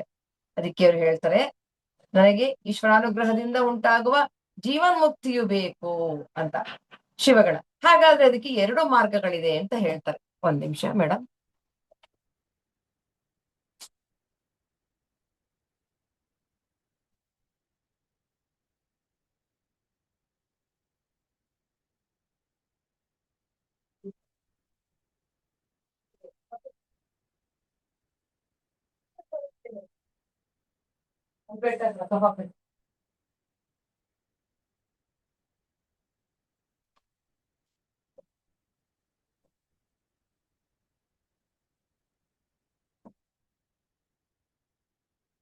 ಹಾಗಾದ್ರೆ ನಿನ್ಗೆ ಏನು ಬೇಕು ಅಂತ ಕೇಳ್ತಾರೆ. ಅದಕ್ಕೆ ಹೇಳ್ತಾರಂತೆ, ನನಗೆ ಈಶ್ವರಾನುಗ್ರಹದಿಂದ ಉಂಟಾಗುವ ಜೀವನ್ಮುಕ್ತಿಯು ಬೇಕು. ಅವಾಗ ಶಿವಗಣಗಳು ಹೇಳ್ತಾರೆ, ಹಾಗಾದ್ರೆ ಅದಕ್ಕೆ 2 ಮಾರ್ಗಗಳು ಇದೆ. ಯಾವುದಪ್ಪ 2 ಮಾರ್ಗಗಳು ಅಂತಂದ್ರೆ, ನೀನು ನಿನ್ನ ಗುರುವಿನ ಶರೀರದಲ್ಲಿ ಸೇರಿ ಅವನ ಜೊತೆಯಲ್ಲಿಯೇ ಆತ್ಮಜ್ಞಾನಕ್ಕಾಗಿ ಪ್ರಯತ್ನಿಸಬಹುದು ಅಂತ ಹೇಳ್ತಾರೆ. ಮತ್ತೊಂದು ಯಾವ್ದಪ್ಪ 2ನೇ ಮಾರ್ಗ ಅಂದ್ರೆ, ನೀನು ಮಾನವ ಶರೀರವನ್ನ ಪಡೆದು ನೀನು ಜೀವನ್ಮುಕ್ತಿಯನ್ನು ಪಡೆಯಲಿಕ್ಕೆ ಅವಕಾಶ ಇದೆ. ಯಾವುದು ನಿನಗೆ ಅನುಕೂಲಕರವಾಗಿದೆ ತಿಳಿಸು ಅಂತ ಹೇಳ್ತಾರೆ. ಅದಕ್ಕೆ ಅವ್ರು ಹೇಳ್ತಾರಂತೆ, ಒಂದು 5 ನಿಮಿಷ ಕಾಲ ಯೋಚನೆ ಮಾಡಿಬಿಟ್ಟು, ನನ್ನ ಸಂಸ್ಕಾರಕ್ಕೂ ಮತ್ತು ನನ್ನ ಗುರುವಿನ ಸಂಸ್ಕಾರಕ್ಕೂ ಅಜಗಜಾಂತರ ವ್ಯತ್ಯಾಸವಿದೆ. ನನ್ನ ಗುರುವು ಉಪದೇಶಿಸಿದ ಪಾಠಗಳನ್ನು ಗ್ರಹಿಸುವ ಶಕ್ತಿಯು ನನ್ನಲ್ಲಿ ಇದ್ದಿರಬಹುದು, ಆದರೆ ನನಗೆ ಇನ್ನೂ ಈಶ್ವರಾನುಗ್ರಹವು ಉಂಟಾಗದೇ ಇರುವುದರಿಂದ ಅವರ ಜೊತೆಯಲ್ಲಿದ್ದು ಸಾಧಿಸುವುದು ನನಗೆ ಬಹಳ ಕಷ್ಟವಾಗಬಹುದು. ನನಗೆ ನನ್ನ ಸ್ವಂತ ಪ್ರಯತ್ನದಿಂದ ಆತ್ಮಜ್ಞಾನವನ್ನು ಪಡೆದು ಜೀವನ್ಮುಕ್ತನಾಗಬೇಕೆಂಬ ಆಸೆಯೂ ಇರುವುದು. ನಮ್ಮ ಗುರುವು ಅವರು ಉಪದೇಶಿಸಿದ ಪಾಠಗಳಲ್ಲಿ ಮಾನವ ಜನ್ಮದ ಬೆಲೆಯನ್ನು ತಿಳಿಸಿದರೆ, ಉದಾಹರಣೆಗೆ ಆದಿಶಂಕರರು ವಿವೇಕ ಚೂಡಾಮಣಿಯಲ್ಲಿ ಉಪದೇಶಿಸಿರುವಂತೆ ಒಳ್ಳೆಯ ಮಾನವ ಜನ್ಮವನ್ನು ಪಡೆದು ಸಂಸ್ಕಾರವಂತ ಮುಮುಕ್ಷವಾಗಿದ್ದರೂ ಕೂಡ ಮುಕ್ತಿರ್ನೋ ಶತಕೋಟಿ ಜನ್ಮ ಸುಕೃತೈಹೇ ಪುಣ್ಯೈರ್ವಿನಾ ಲಭ್ಯತೆ. ಮುಕ್ತಿಯು 100 ಕೋಟಿ ಜನ್ಮಗಳಲ್ಲಿ ಸಂಪಾದಿಸಿದ ಪುಣ್ಯವಿಲ್ಲದೆ ಲಭಿಸುವುದಿಲ್ಲ ಅಂತ ಹೇಳ್ಬಿಟ್ಟಿದ್ದಾರೆ. ಹಾಗೂ ದಾಸವರೇಣ್ಯರು ಹೇಳಿದಾರಲ್ಲ, ಮಾನವ ಜನ್ಮ ದೊಡ್ಡದು, ಅದನ್ನ ಹಾನಿ ಮಾಡಬೇಡಿ ಹುಚ್ಚಪ್ಪಗಳಿರ ಅಂತ ಸಾರಿದ್ದಾರೆ ಪುರಂದರದಾಸರು. ಆದ್ರಿಂದ ದಯವಿಟ್ಟು ಈಶ್ವರ ಅನುಗ್ರಹ ಮತ್ತು ಒಂದು ಮಾನವ ಜನ್ಮವನ್ನ ಕೊಡಿಸಿ ಅಂತ ಕೇಳ್ತಾರಂತೆ. ಇದನ್ನೆಲ್ಲಾ ಕೇಳಿದ ಶಿವಗಣಗಳು ಬಹಳ ಆಶ್ಚರ್ಯಪಟ್ಟು ಜೀವಾತ್ಮನನ್ನು ಪರಮಶಿವನ ಬಳಿಗೆ ಕರೆದುಕೊಂಡು ಹೋದ್ರು. ಪರಮಶಿವನು ಅನುಗ್ರಹವನ್ನು ಮಾಡಿ ಮತ್ತೊಂದು ಮಾನವ ಜನ್ಮವನ್ನು ಪಡೆಯಲು ಚತುರ್ಮುಖ ಬ್ರಹ್ಮನ ಬಳಿಗೆ ಕಳುಹಿಸಿದ್ರು. ಈ ಮೇಲಿನ ಪಾಠವನ್ನು ಮಾಡಿದ ದಿನ ಯಾವ್ದಪ್ಪ ಅಂದ್ರೆ ಗುರುಪೌರ್ಣಮಿ. ಮೊನ್ನೆ ತಾನೇ ನಾವೆಲ್ಲ ಆಚರಣೆ ಮಾಡಿದೀವಿ.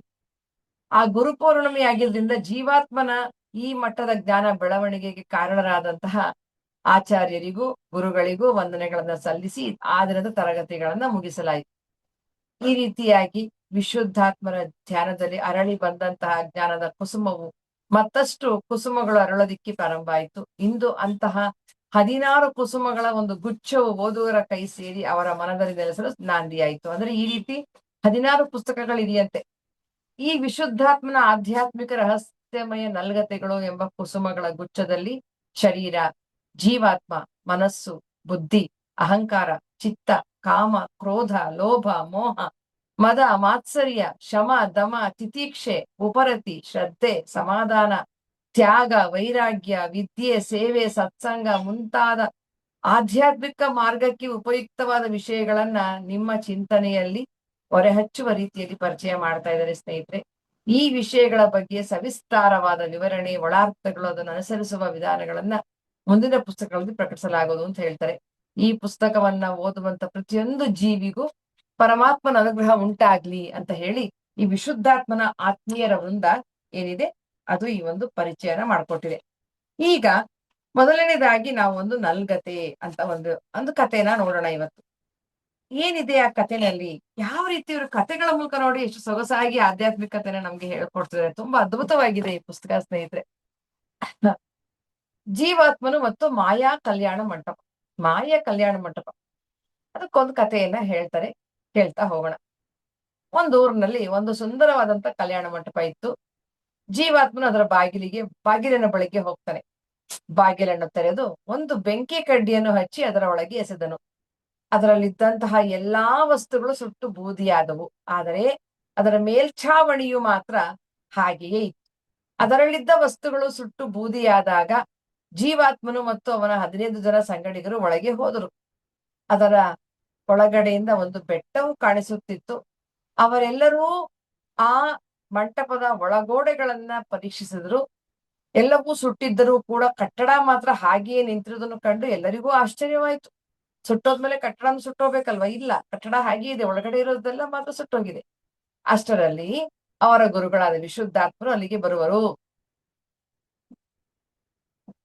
ಅವರೆಲ್ಲರೂ ಕೂಡಿ ತಮಗೆ ಅದರ ರಹಸ್ಯವನ್ನು ತಿಳಿಸಬೇಕೆಂದು ಕೋರಿದರು. ಅದಕ್ಕೆ ವಿಶುದ್ಧಾತ್ಮರು, ಅಲ್ಲಿ ಕಾಣುತ್ತಿರುವ ಬೆಟ್ಟವನ್ನು ಹತ್ತಿದರೆ ಎಲ್ಲವೂ ತಿಳಿಯುವುದು ಎಂದರು.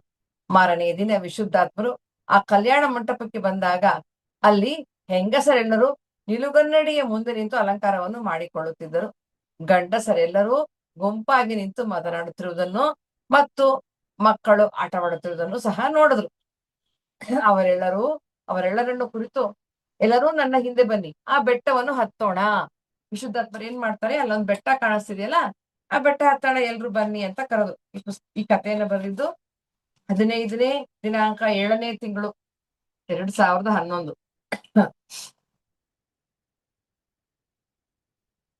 ನಂತರ ವಿಶುದ್ಧಾತ್ಮರು ಬೆಟ್ಟವನ್ನ ಹತ್ತಲು ಪ್ರಾರಂಭ ಮಾಡಿದ್ರು.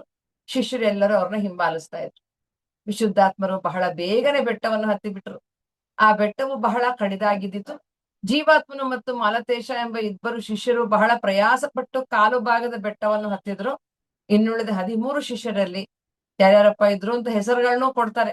ಸುರೇಶ, ಜಯಶ್ರೀ, ಭಾಗ್ಯಲಕ್ಷ್ಮಿ, ಲಕ್ಷ್ಮೀ ನರಸಿಂಹ, ಮಮತಾ, ಲಲಿತಾ, ಶಾಲಿನಿ, ಸುಕನ್ಯಾ, ವಿಜಯಲಕ್ಷ್ಮಿ, ವಿಶಾಲಾಕ್ಷಿ, ವಿಘ್ನೇಶ, ಅಮೃತ ಮುಂತಾದವರೆಲ್ಲ ಇದ್ರಂತೆ.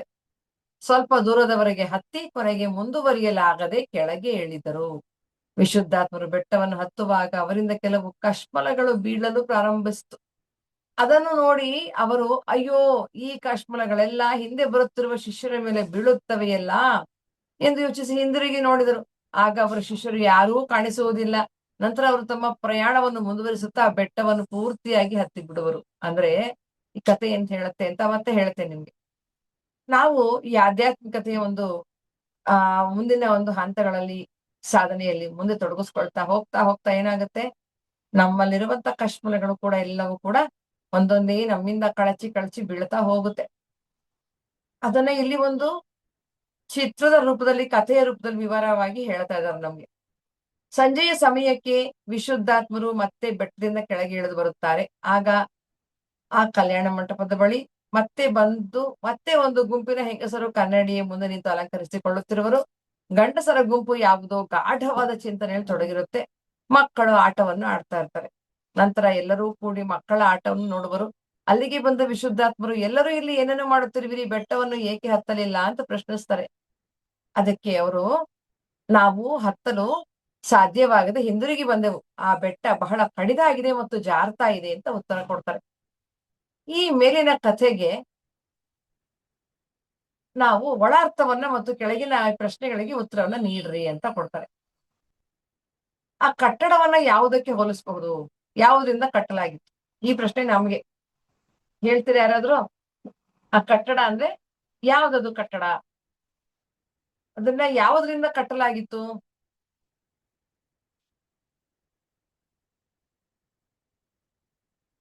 ಪ್ರಯತ್ನ ಮಾಡ್ಬೋದು.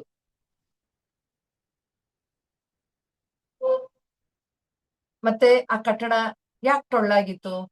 ಆ ಕಟ್ಟಡ ಕಟ್ಟಿದ್ಯಾರೋ? ಯಾವ ವಸ್ತುಗಳನ್ನ ಬಳಸಿ ಕಟ್ಟಲಾಗಿತ್ತು? ಎಲ್ಲಾ ವಸ್ತುಗಳು ಮತ್ತು ಗೋಡೆಗಳು ಸುಟ್ಟು ಹೋಗಿದ್ರು ಕೂಡ ಆ ಕಟ್ಟಡ ಹೇಗ್ ನಿಂತಿತ್ತು? ಇದನ್ನ ಯಾವುದಕ್ಕೆ ಹೇಳ್ತಾರೆ ಅನ್ನೋದನ್ನ ಕೂಡ ನೋಡೋಣ.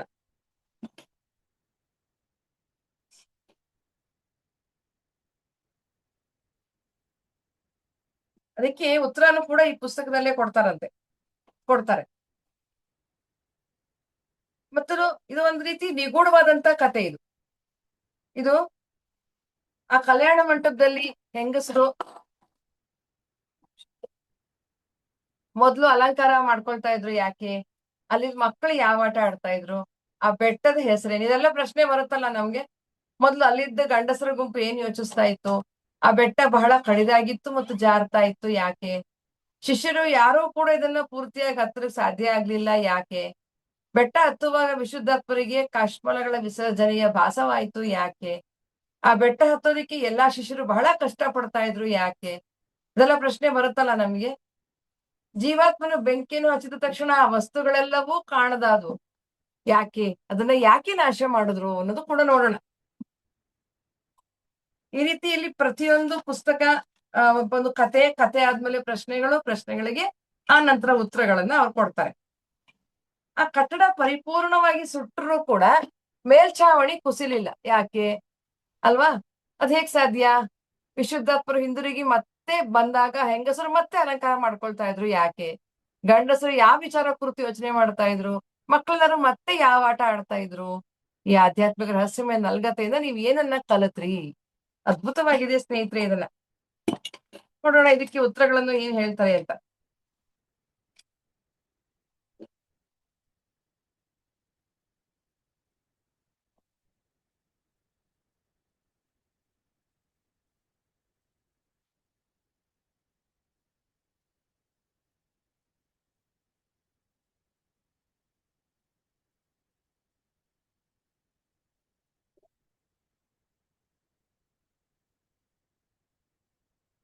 ಡೇಟ್ ಸಮೇತ ಕೊಟ್ಬಿಟ್ಟು ಇಲ್ಲಿ ಹೇಳ್ತಾರೆ.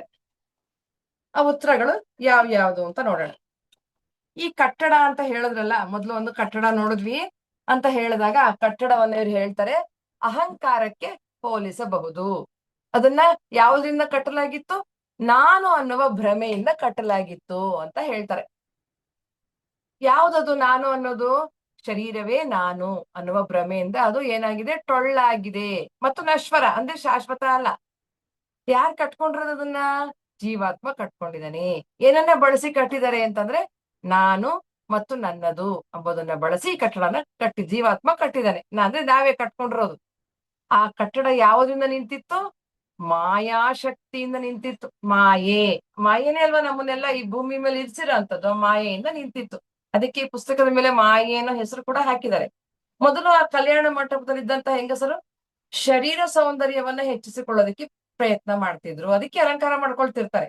ಅಂದ್ರೆ ನಾವು ಬಾಹ್ಯದಲ್ಲಿ ಇರುವಂತಹ ಒಂದು ಚಟುವಟಿಕೆಗಳು ತೊಡಗಿರ್ತೀವಿ ಅನ್ನೋ ಅರ್ಥ ಇಲ್ಲಿ. ಯಾವುದೋ ನಾಟಕ ಆಡೋದಕ್ಕೆ ತಯಾರಿ ಮಾಡ್ತಾ ಇದ್ರು.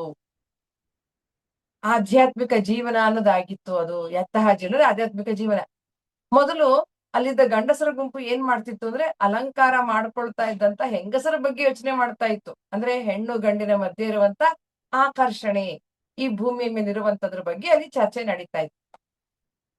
ಆಕರ್ಷಣೆ ಮತ್ತು ಮಾಯೆಯ ಮಂಜಿನಿಂದ ಕೂಡಿದಂತಹ ಕಾರಣದಿಂದ ಜಾರ್ತಾ ಇತ್ತು. ಆ ಬೆಟ್ಟದಲ್ಲಿ ಏನಿತ್ತು? ಆಕರ್ಷಣೆ ಇತ್ತು, ಮಾಯೆ ಇತ್ತು. ಅದರಿಂದ ಕೂಡಿದಂತ ಮಂಜು ಜಾರುತ್ತಲ್ವ ಸಹಜ. ಶಿಷ್ಯರಲ್ಲಿ ಶರೀರವೇ ನಾನು ಎಂಬ ಭ್ರಮೆಯು ಬಹಳ ಹೆಚ್ಚಾಗಿತ್ತು. ಆದ್ರಿಂದ ಅವರಿಗೆ ಈ ಬೆಟ್ಟನ ಹತ್ಲಿಕ್ಕೆ ಸಾಧ್ಯ ಆಗ್ಲಿಲ್ಲ ಅಂತ ಹೇಳ್ತಾರೆ. ಅದು ಚೆನ್ನಾಗಿದೆ ನೋಡಿ ಸ್ನೇಹಿತರೆ. ನಾನ್ ಶರೀರ ಅಂತ ಅಂದುಕೊಳ್ಳೋವರೆಗೂ ನಮ್ಗೆ ಈ ಆಧ್ಯಾತ್ಮಿಕ ಶಿಖರವನ್ನ ಹತ್ತೋದಿಕ್ಕೆ ಸಾಧ್ಯ ಆಗಲ್ಲ. ಸಾಧನೆಯಲ್ಲಿ ಏನ್ ಮಾಡ್ತೀವಿ ನಾವು? ಅಲ್ಲೇ ಇದ್ದು ಬಿಡ್ತೀವಿ. ಮುಂದಕ್ಕೆ ಹೋಗೋದಕ್ಕೆ ಸಾಧ್ಯ ಆಗಲ್ಲ. ನಾನು ಅನ್ನೋ ಅಹಂಕಾರ, ನನ್ನಿಂದನೇ ಎಲ್ಲ, ನಾನೇ ಮಾಡ್ತಿರೋದು ಅನ್ನೋ ಅಹಂಕಾರ ಇರೋವರೆಗೂ ನಾವ್ ಏನ್ ಮಾಡಿದ್ರು ಮುಂದಕ್ಕೆ ಹೋಗಕ್ಕಾಗಲ್ಲ. ವಿಶುದ್ಧಾತ್ಮರು ಆಧ್ಯಾತ್ಮಿಕ ಜೀವನದಲ್ಲಿ ಮುಂದುವರಿಯುವಾಗ ಬಹಳಷ್ಟು ಸಿದ್ಧಿಗಳು ಉಂಟಾಗ್ತಾ ಇತ್ತು. ಅವರು ಅದನ್ನು ತನಗೆ ಅವಶ್ಯಕವಲ್ಲವೆಂದು ಕಶ್ಮಲಗಳಂತೆ ವಿಸರ್ಜನೆ ಮಾಡ್ತಾ ಇದ್ರು. ನಮ್ಮಲ್ಲೂ ಹೇಳ್ತಿರ್ತಾರೆ ಬಹಳಷ್ಟು ಜನ, ನನಗೆ ಥರ್ಡ್ ಐ ಓಪನ್ ಆಯ್ತು, ಅದು ಒಂದು ಸಿದ್ಧಿ. ಕುಂಡಲಿನಿ ಜಾಗೃತಿ ಆಯ್ತು, ಒಂದು ಸಿದ್ಧಿ.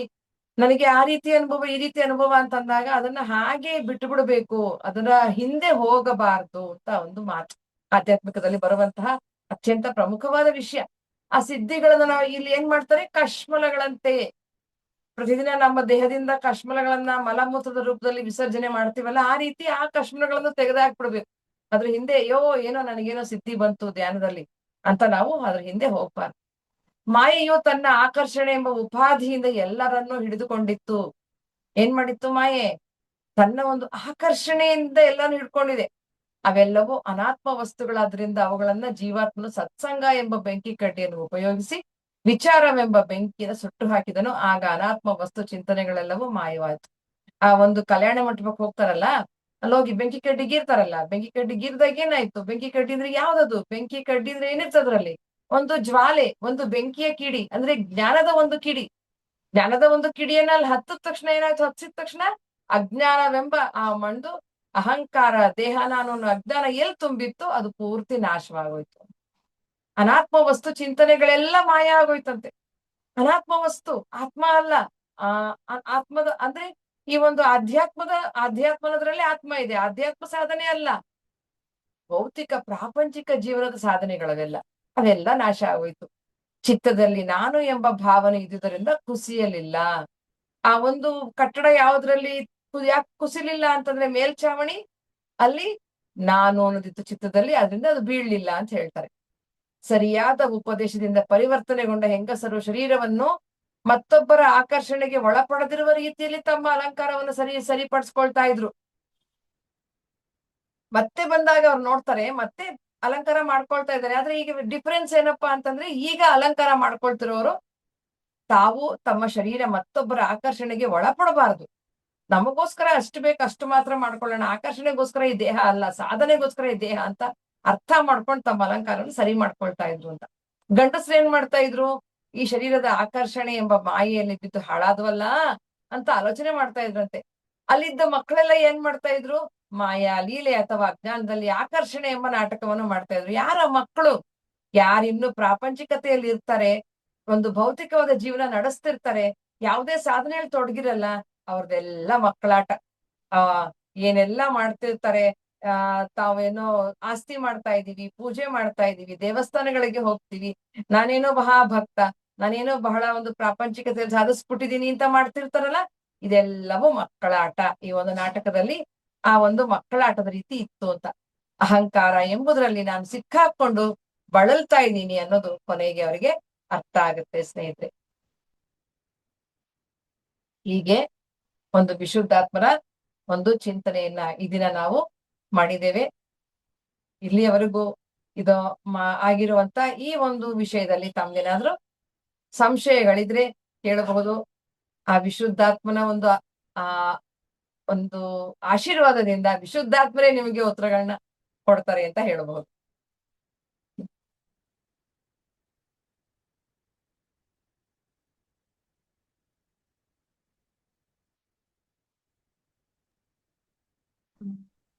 Thank you ma'am. ಅದ್ಭುತವಾದ ಪುಸ್ತಕ. ಅವರ ವಿಶುದ್ಧಾತ್ಮ ಯಾಕೆ ಬಂತು ಅಂತ ಹೇಳಿ ವಿವರಿಸಿ, ಅವರು ಗರ್ಭದಿಂದನೇ ಹೇಗೆ ಜ್ಞಾನವನ್ನ ಪಡ್ಕೊಂಡ್ರು ಸಹ ಅವ್ರಿಗೆ ಎಷ್ಟೇ ಪುಸ್ತಕನ ಓದಿದ್ರು ಅರ್ಥ ಆಗ್ತಾನೆ ಇರ್ಲಿಲ್ಲ. ಅದಕ್ಕೂ ಒಂದು ಸಮಯ ಬರ್ಬೇಕು. ನಾವ್ ಎಷ್ಟೇ ಪ್ರಯತ್ನ ಮಾಡಿದ್ರು ನಮಗೆ ಅನ್ನೋದು ಒಂದು ಡಿವೈನ್ ಟೈಮ್ ಬರ್ಬೇಕು. ನಾವು ಯಾಕೆ ಗುರುಗಳು ಸಕ್ಸಸ್ ಆಗ್ತಾರೆ, ಯಾರೇ ಒಬ್ರು ಸಕ್ಸಸ್ ಆಗ್ತಾರೆ ಅಂದ್ರೆ ಅವ್ರು ಮತ್ತೆ ಮತ್ತೆ ಪ್ರಯತ್ನ ಮಾಡಿರ್ತಾರೆ, ಬರ್ದೇ ಹೋಗಿದ್ರು ಪ್ರಯತ್ನ ಮಾಡಿರ್ತಾರೆ. ನಾವು ಸಕ್ಸಸ್ ಆಗಿಲ್ಲ ಅಂದ್ರೆ ಏನ್ ಅರ್ಥ ಅಂದ್ರೆ ನಾನು ಏನು ಪ್ರಯತ್ನ ಮಾಡಿದ್ದ ಅದಾಯ್ತಾ ಬಿಡು ಅಂತ ಹೋಗ್ತಾ ಇರ್ತೀವಿ. ನಮ್ಗೆ ಆಗ್ ಬರಲ್ವಾ ಅಂತ ಮತ್ತೆ ಮತ್ತೆ ಪ್ರಯತ್ನ ಮಾಡ್ದಾಗ್ಲೆ ಗೊತ್ತಾಗೋದು. ಸೊ ಹಾಗೆ ಅವರು ಪುಸ್ತಕಗಳನ್ನ ಎಷ್ಟು ಗುರುಗಳದು ರಮಣ ಮಹರ್ಷಿದು ಓದಿದ್ರು, ಎಲ್ಲ ಅರ್ಥನೇ ಆಗಿಲ್ಲ ಅಂತ ಹೇಳಿದ್ರು. ಅದೇ ನಂತರ ಅವ್ರಿಗೆ ಅರ್ಥ ಆಗಿ ಹೇಗೆ ಜ್ಞಾನ ಧಾರೆ ಸುರಿದು ಬಂತು. ಅವ್ರ ತಾಯಿಗೆ ಸಹ ಅವರು ಬೋಧನೆ ನೀಡ್ತಾರೆ. ಮತ್ತೆ ನಾವು ಒಂದು ಜೀವಿಸಿದಂತಹ ಗುರುಗಳ ಬಗ್ಗೆ ತಿಳ್ಕೊಂಡಾಗ ನಾವು ಎಲ್ಲಿ ಏನ್ ಮಾಡ್ಬೇಕು ಏನ್ ಮಾಡ್ಬಾರ್ದು ಅಂತ ಸಹ ಈ ಗುರು ಅಷ್ಟೇ ವಿವರಣೆ ನೀಡಿದ್ದಾರೆ ನೋಡಿ. ಅವರು ಪ್ರತ್ಯಕ್ಷವಾಗಿ ಗುರು ಇಟ್ಕೊಂಡಿದ್ದಾರೆ, ಪರೋಕ್ಷವಾದ ಗುರು ಇದ್ದಾರೆ, ಮುಮುಕ್ಷುಗಳಿದ್ದಾರೆ. ಯಾರಿಗೆ ಮುಮುಕ್ಷುಗಳು ಬೇಕು, ಯಾರಿಗೆ ಗುರುಗಳು ಬೇಕು, ಅದನ್ನೆಲ್ಲ ಹೇಗೆ ನಾವು ಏನನ್ನ ಅಳವಡಿಸ್ಕೋಬೇಕು, ಏನನ್ನ ಬಿಡ್ಬೇಕು ನಾವು ಮಾಡ್ತಾ ಇರೋದು ಅಂತ ಕಥೆನ ಮೂಲಕ ಹೇಳಿದ್ದಾರೆ. ಎಷ್ಟು ಅಹಮಿನಿಂದ ಆ ಗೋಡೆ ಆ ಕಥೆನ ಒಂದು ಬೋರ್ ಹೊಡಿಬಾರ್ದು ಅನ್ನೋದಕ್ಕೋಸ್ಕರ ನೀಟಾಗಿ ಅರ್ಥ ಆಗ್ಬೇಕು ಅಂತ ಅಹಂಕಾರದಿಂದ ಮಾಡಿರೋದ್ರಿಂದನೇ ಅದು ಸುಟ್ಟೋಗಿಲ್ಲ ಅನ್ನೋದನ್ನ ಎಷ್ಟು ಒಂದು ಸಣ್ಣ ಕತೆ ಮೂಲಕ ವಿವರಿಸಿದ್ದಾರೆ. ಅದು ಕೇಳ್ಬೇಕಾದ್ರೆ ನಂಗ್ ಬಂತು ಅದು. ಜ್ಞಾನಾಗ್ನಿ ದಗ್ಧ ಕರ್ಮಾಣಂ ಅಂತ ಕೃಷ್ಣ ಹೇಗೆ ಒಂದು ಜ್ಞಾನ ಬಂದ ತಕ್ಷಣ ಆ ಕರ್ಮಗಳೆಲ್ಲ ದಗ್ಧ ಆಗುತ್ತೆ ಅನ್ನೋ ಹಾಗೆ ಆ ಅಗ್ನಿಯಿಂದ ಅಲ್ಲಿರುವಂತಹ ಕರ್ಮಗಳೆಲ್ಲ ದಗ್ಧ ಆಗಿ ಅವ್ರು ಹೇಗೆ ಅದೆಲ್ಲ ಬೇಡದೆ ಇರೋದೆಲ್ಲ ಕೊಚ್ಕೊಂಡು ಹೋಯ್ತು. ಹಾಗೆ ಒಂದು ಗುರು ಪುಸ್ತಕಗಳು ಜೀವಿಸಿರುವಂತವ್ರನ್ನ ಕೇಳ್ತಾ ಹೋದಾಗ ನಮ್ಮಲ್ಲಿ ಆಗುವಂತ ಪರಿಶುದ್ಧಗಳು, ನಾವು ಏನೇನ್ ತಪ್ಪು ಮಾಡ್ತಾ ಇದ್ದೀವಿ, ಎಲ್ಲೆಲ್ಲಿ ಏನೇನ್ ಅಳವಡಿಸ್ಕೋಬೇಕು, ಏನೇನ್ ಅಳವಡಿಸ್ಕೊಂಡಿರೋದನ್ನ ಮರಿತಾ ಇದ್ದೀವಿ, ಮತ್ತೆ ನಾವು ಒಂದು ಸರಿ ಒಂದು ಅರ್ಥ ಮಾಡ್ಕೊಂಡ್ರೆ ಮತ್ತೆ ಅದನ್ನ ಅಳವಡಿಸ್ಕೊಂಡಿದ್ದೀವ, ಮತ್ತೆ ಮತ್ತೆ ನಾವು ಸೆಲ್ಫ್ ಚೆಕ್ ಮಾಡ್ಕೋಬೇಕು. ಇದ್ ನನ್ಗೆ ಅರ್ಥ ಆಗೋಯ್ತಾ, ಮತ್ತೆ ಮುಂದಕ್ಕೆ ಅದನ್ನ ತೆಗ್ದು ಹೋದಾಗ ಇನ್ನೊಂದಷ್ಟು ಚೆನ್ನಾಗಿ ಅರ್ಥ ಆಗತ್ತೆ. ಮತ್ತೆ ಅವರಿಗೆ ಅವರು ಶಿವಗಣ ಜೊತೆಗೆ ಸಂಭಾಷಣೆ ನಡೆಯುತ್ತಲ್ಲ ಮ್ಯಾಮ್, ನೀವು ಗುರುವಿನ ಶರೀರದಲ್ಲಿ ಹೋಗಿ ದೇಹವನ್ನ ನೀವು ಅನುಭವಗಳನ್ನ ಪಡ್ಕೋತೀರಾ, ಅಥವಾ ನೀವೇ ಒಂದು ಫಿಸಿಕಲ್ ಬಾಡಿಗೂ ಆಗಿ ಹೋಗಿ ನೀವು ಸದ್ಗತಿಯನ್ನ ಶಿವವನ್ನ ಅನುಭವಿಸ್ತೀರಾ ಅಂತ ಆ ಒಂದು ಸಂಭಾಷಣೆ. ಮತ್ತೆ ಇನ್ನಷ್ಟು ಅವರೇ ಆ ಮಾನವ ಜೀವನ ತಗೊಳ್ಬೇಕು ಅಂದ್ರೆ ಈ ರೀತಿ ಸಂಭಾಷಣೆಗಳಾಗ್ತಾ ಹೋಗ್ತಾ ಇರುತ್ತೆ ಜೀವಾತ್ಮಕ್ಕೂ ಶಿವಗಣದೊಂದಿಗೂ ಅಂತ. ಅದನ್ನೊಂದು ಚೆನ್ನಾಗಿ ಹೇಳಿದ್ರು. ಇದು ಇತ್ತೀಚೆಗಷ್ಟೇ ಆಗಿರೋ ಪುಸ್ತಕ ಆದ್ರೂ ಇವರ ಒಂದು ಪರಿಚಯ ಮಾಡಿಸ್ಕೊಟ್ಟಿದ್ದಕ್ಕೆ ನಿಮ್ಗೆ ಧನ್ಯವಾದಗಳು ಮ್ಯಾಮ್. ಇವ್ರ ಬಗ್ಗೆ ಗೊತ್ತಿರ್ಲಿಲ್ಲ. ಈ ಒಂದು ಮಾಯೆಯಿಂದ ಹೇಗೆ ಹೊರಗಡೆ ಬರೋದು ಅನ್ನೋದು ಅವರು ಅಷ್ಟೇ ಚೆನ್ನಾಗಿ ನಮ್ಗೆ ವಿವರಿಸಿದ್ದಾರೆ. ನಾವ್ ಇದ್ರಿಂದ ಏನ್ ಅಳವಡಿಸ್ಕೋಬೇಕು, ಏನೆಲ್ಲ ತಪ್ಪು ಮಾಡ್ತಿದ್ದೀವಿ, ಎಲ್ಲೆಲ್ಲ ಹೇಗೆ ಜೀವನ ಶೈಲಿ ನಡೆಸ್ಬೇಕು ಅನ್ನೋದು ಸಹ ಹೇಳಿದ್ದಾರೆ. ಯಾರ ಹತ್ರ ಹೇಳ್ಕೋಬೇಕು, ಎಷ್ಟು ಹೇಳ್ಕೋಬೇಕು, ಹೇಗೆ ಹೇಳ್ಕೋಬೇಕು, ಎಲ್ಲವನ್ನ ಪರಿಪೂರ್ಣವಾಗಿ ನೀವೇ ಎಲ್ಲ ನೋಡ್ದಿದ್ದೀರಾ. ಇದ್ರಲ್ಲಿ ನಾವು ಏನೇನೆಲ್ಲ ಮಾಡ್ಕೋಬೇಕು ಅನ್ನೋದನ್ನ ನಾವು ಅರ್ಥ ಮಾಡ್ಕೋಬೇಕು. ಸೊ ಯಾರ್ಯಾರಿಗೆಲ್ಲ ಡೌಟ್ಸ್ ಏನಾದ್ರು ಇದ್ರೆ ಅಥವಾ ನಿಮಗೇನಾದ್ರು ಅನುಭವ ಆಗಿದ್ರೆ ಶೇರ್ ಮಾಡ್ಕೊಳ್ಳಿ ಲಾವಣ್ಯ ಮ್ಯಾಮ್.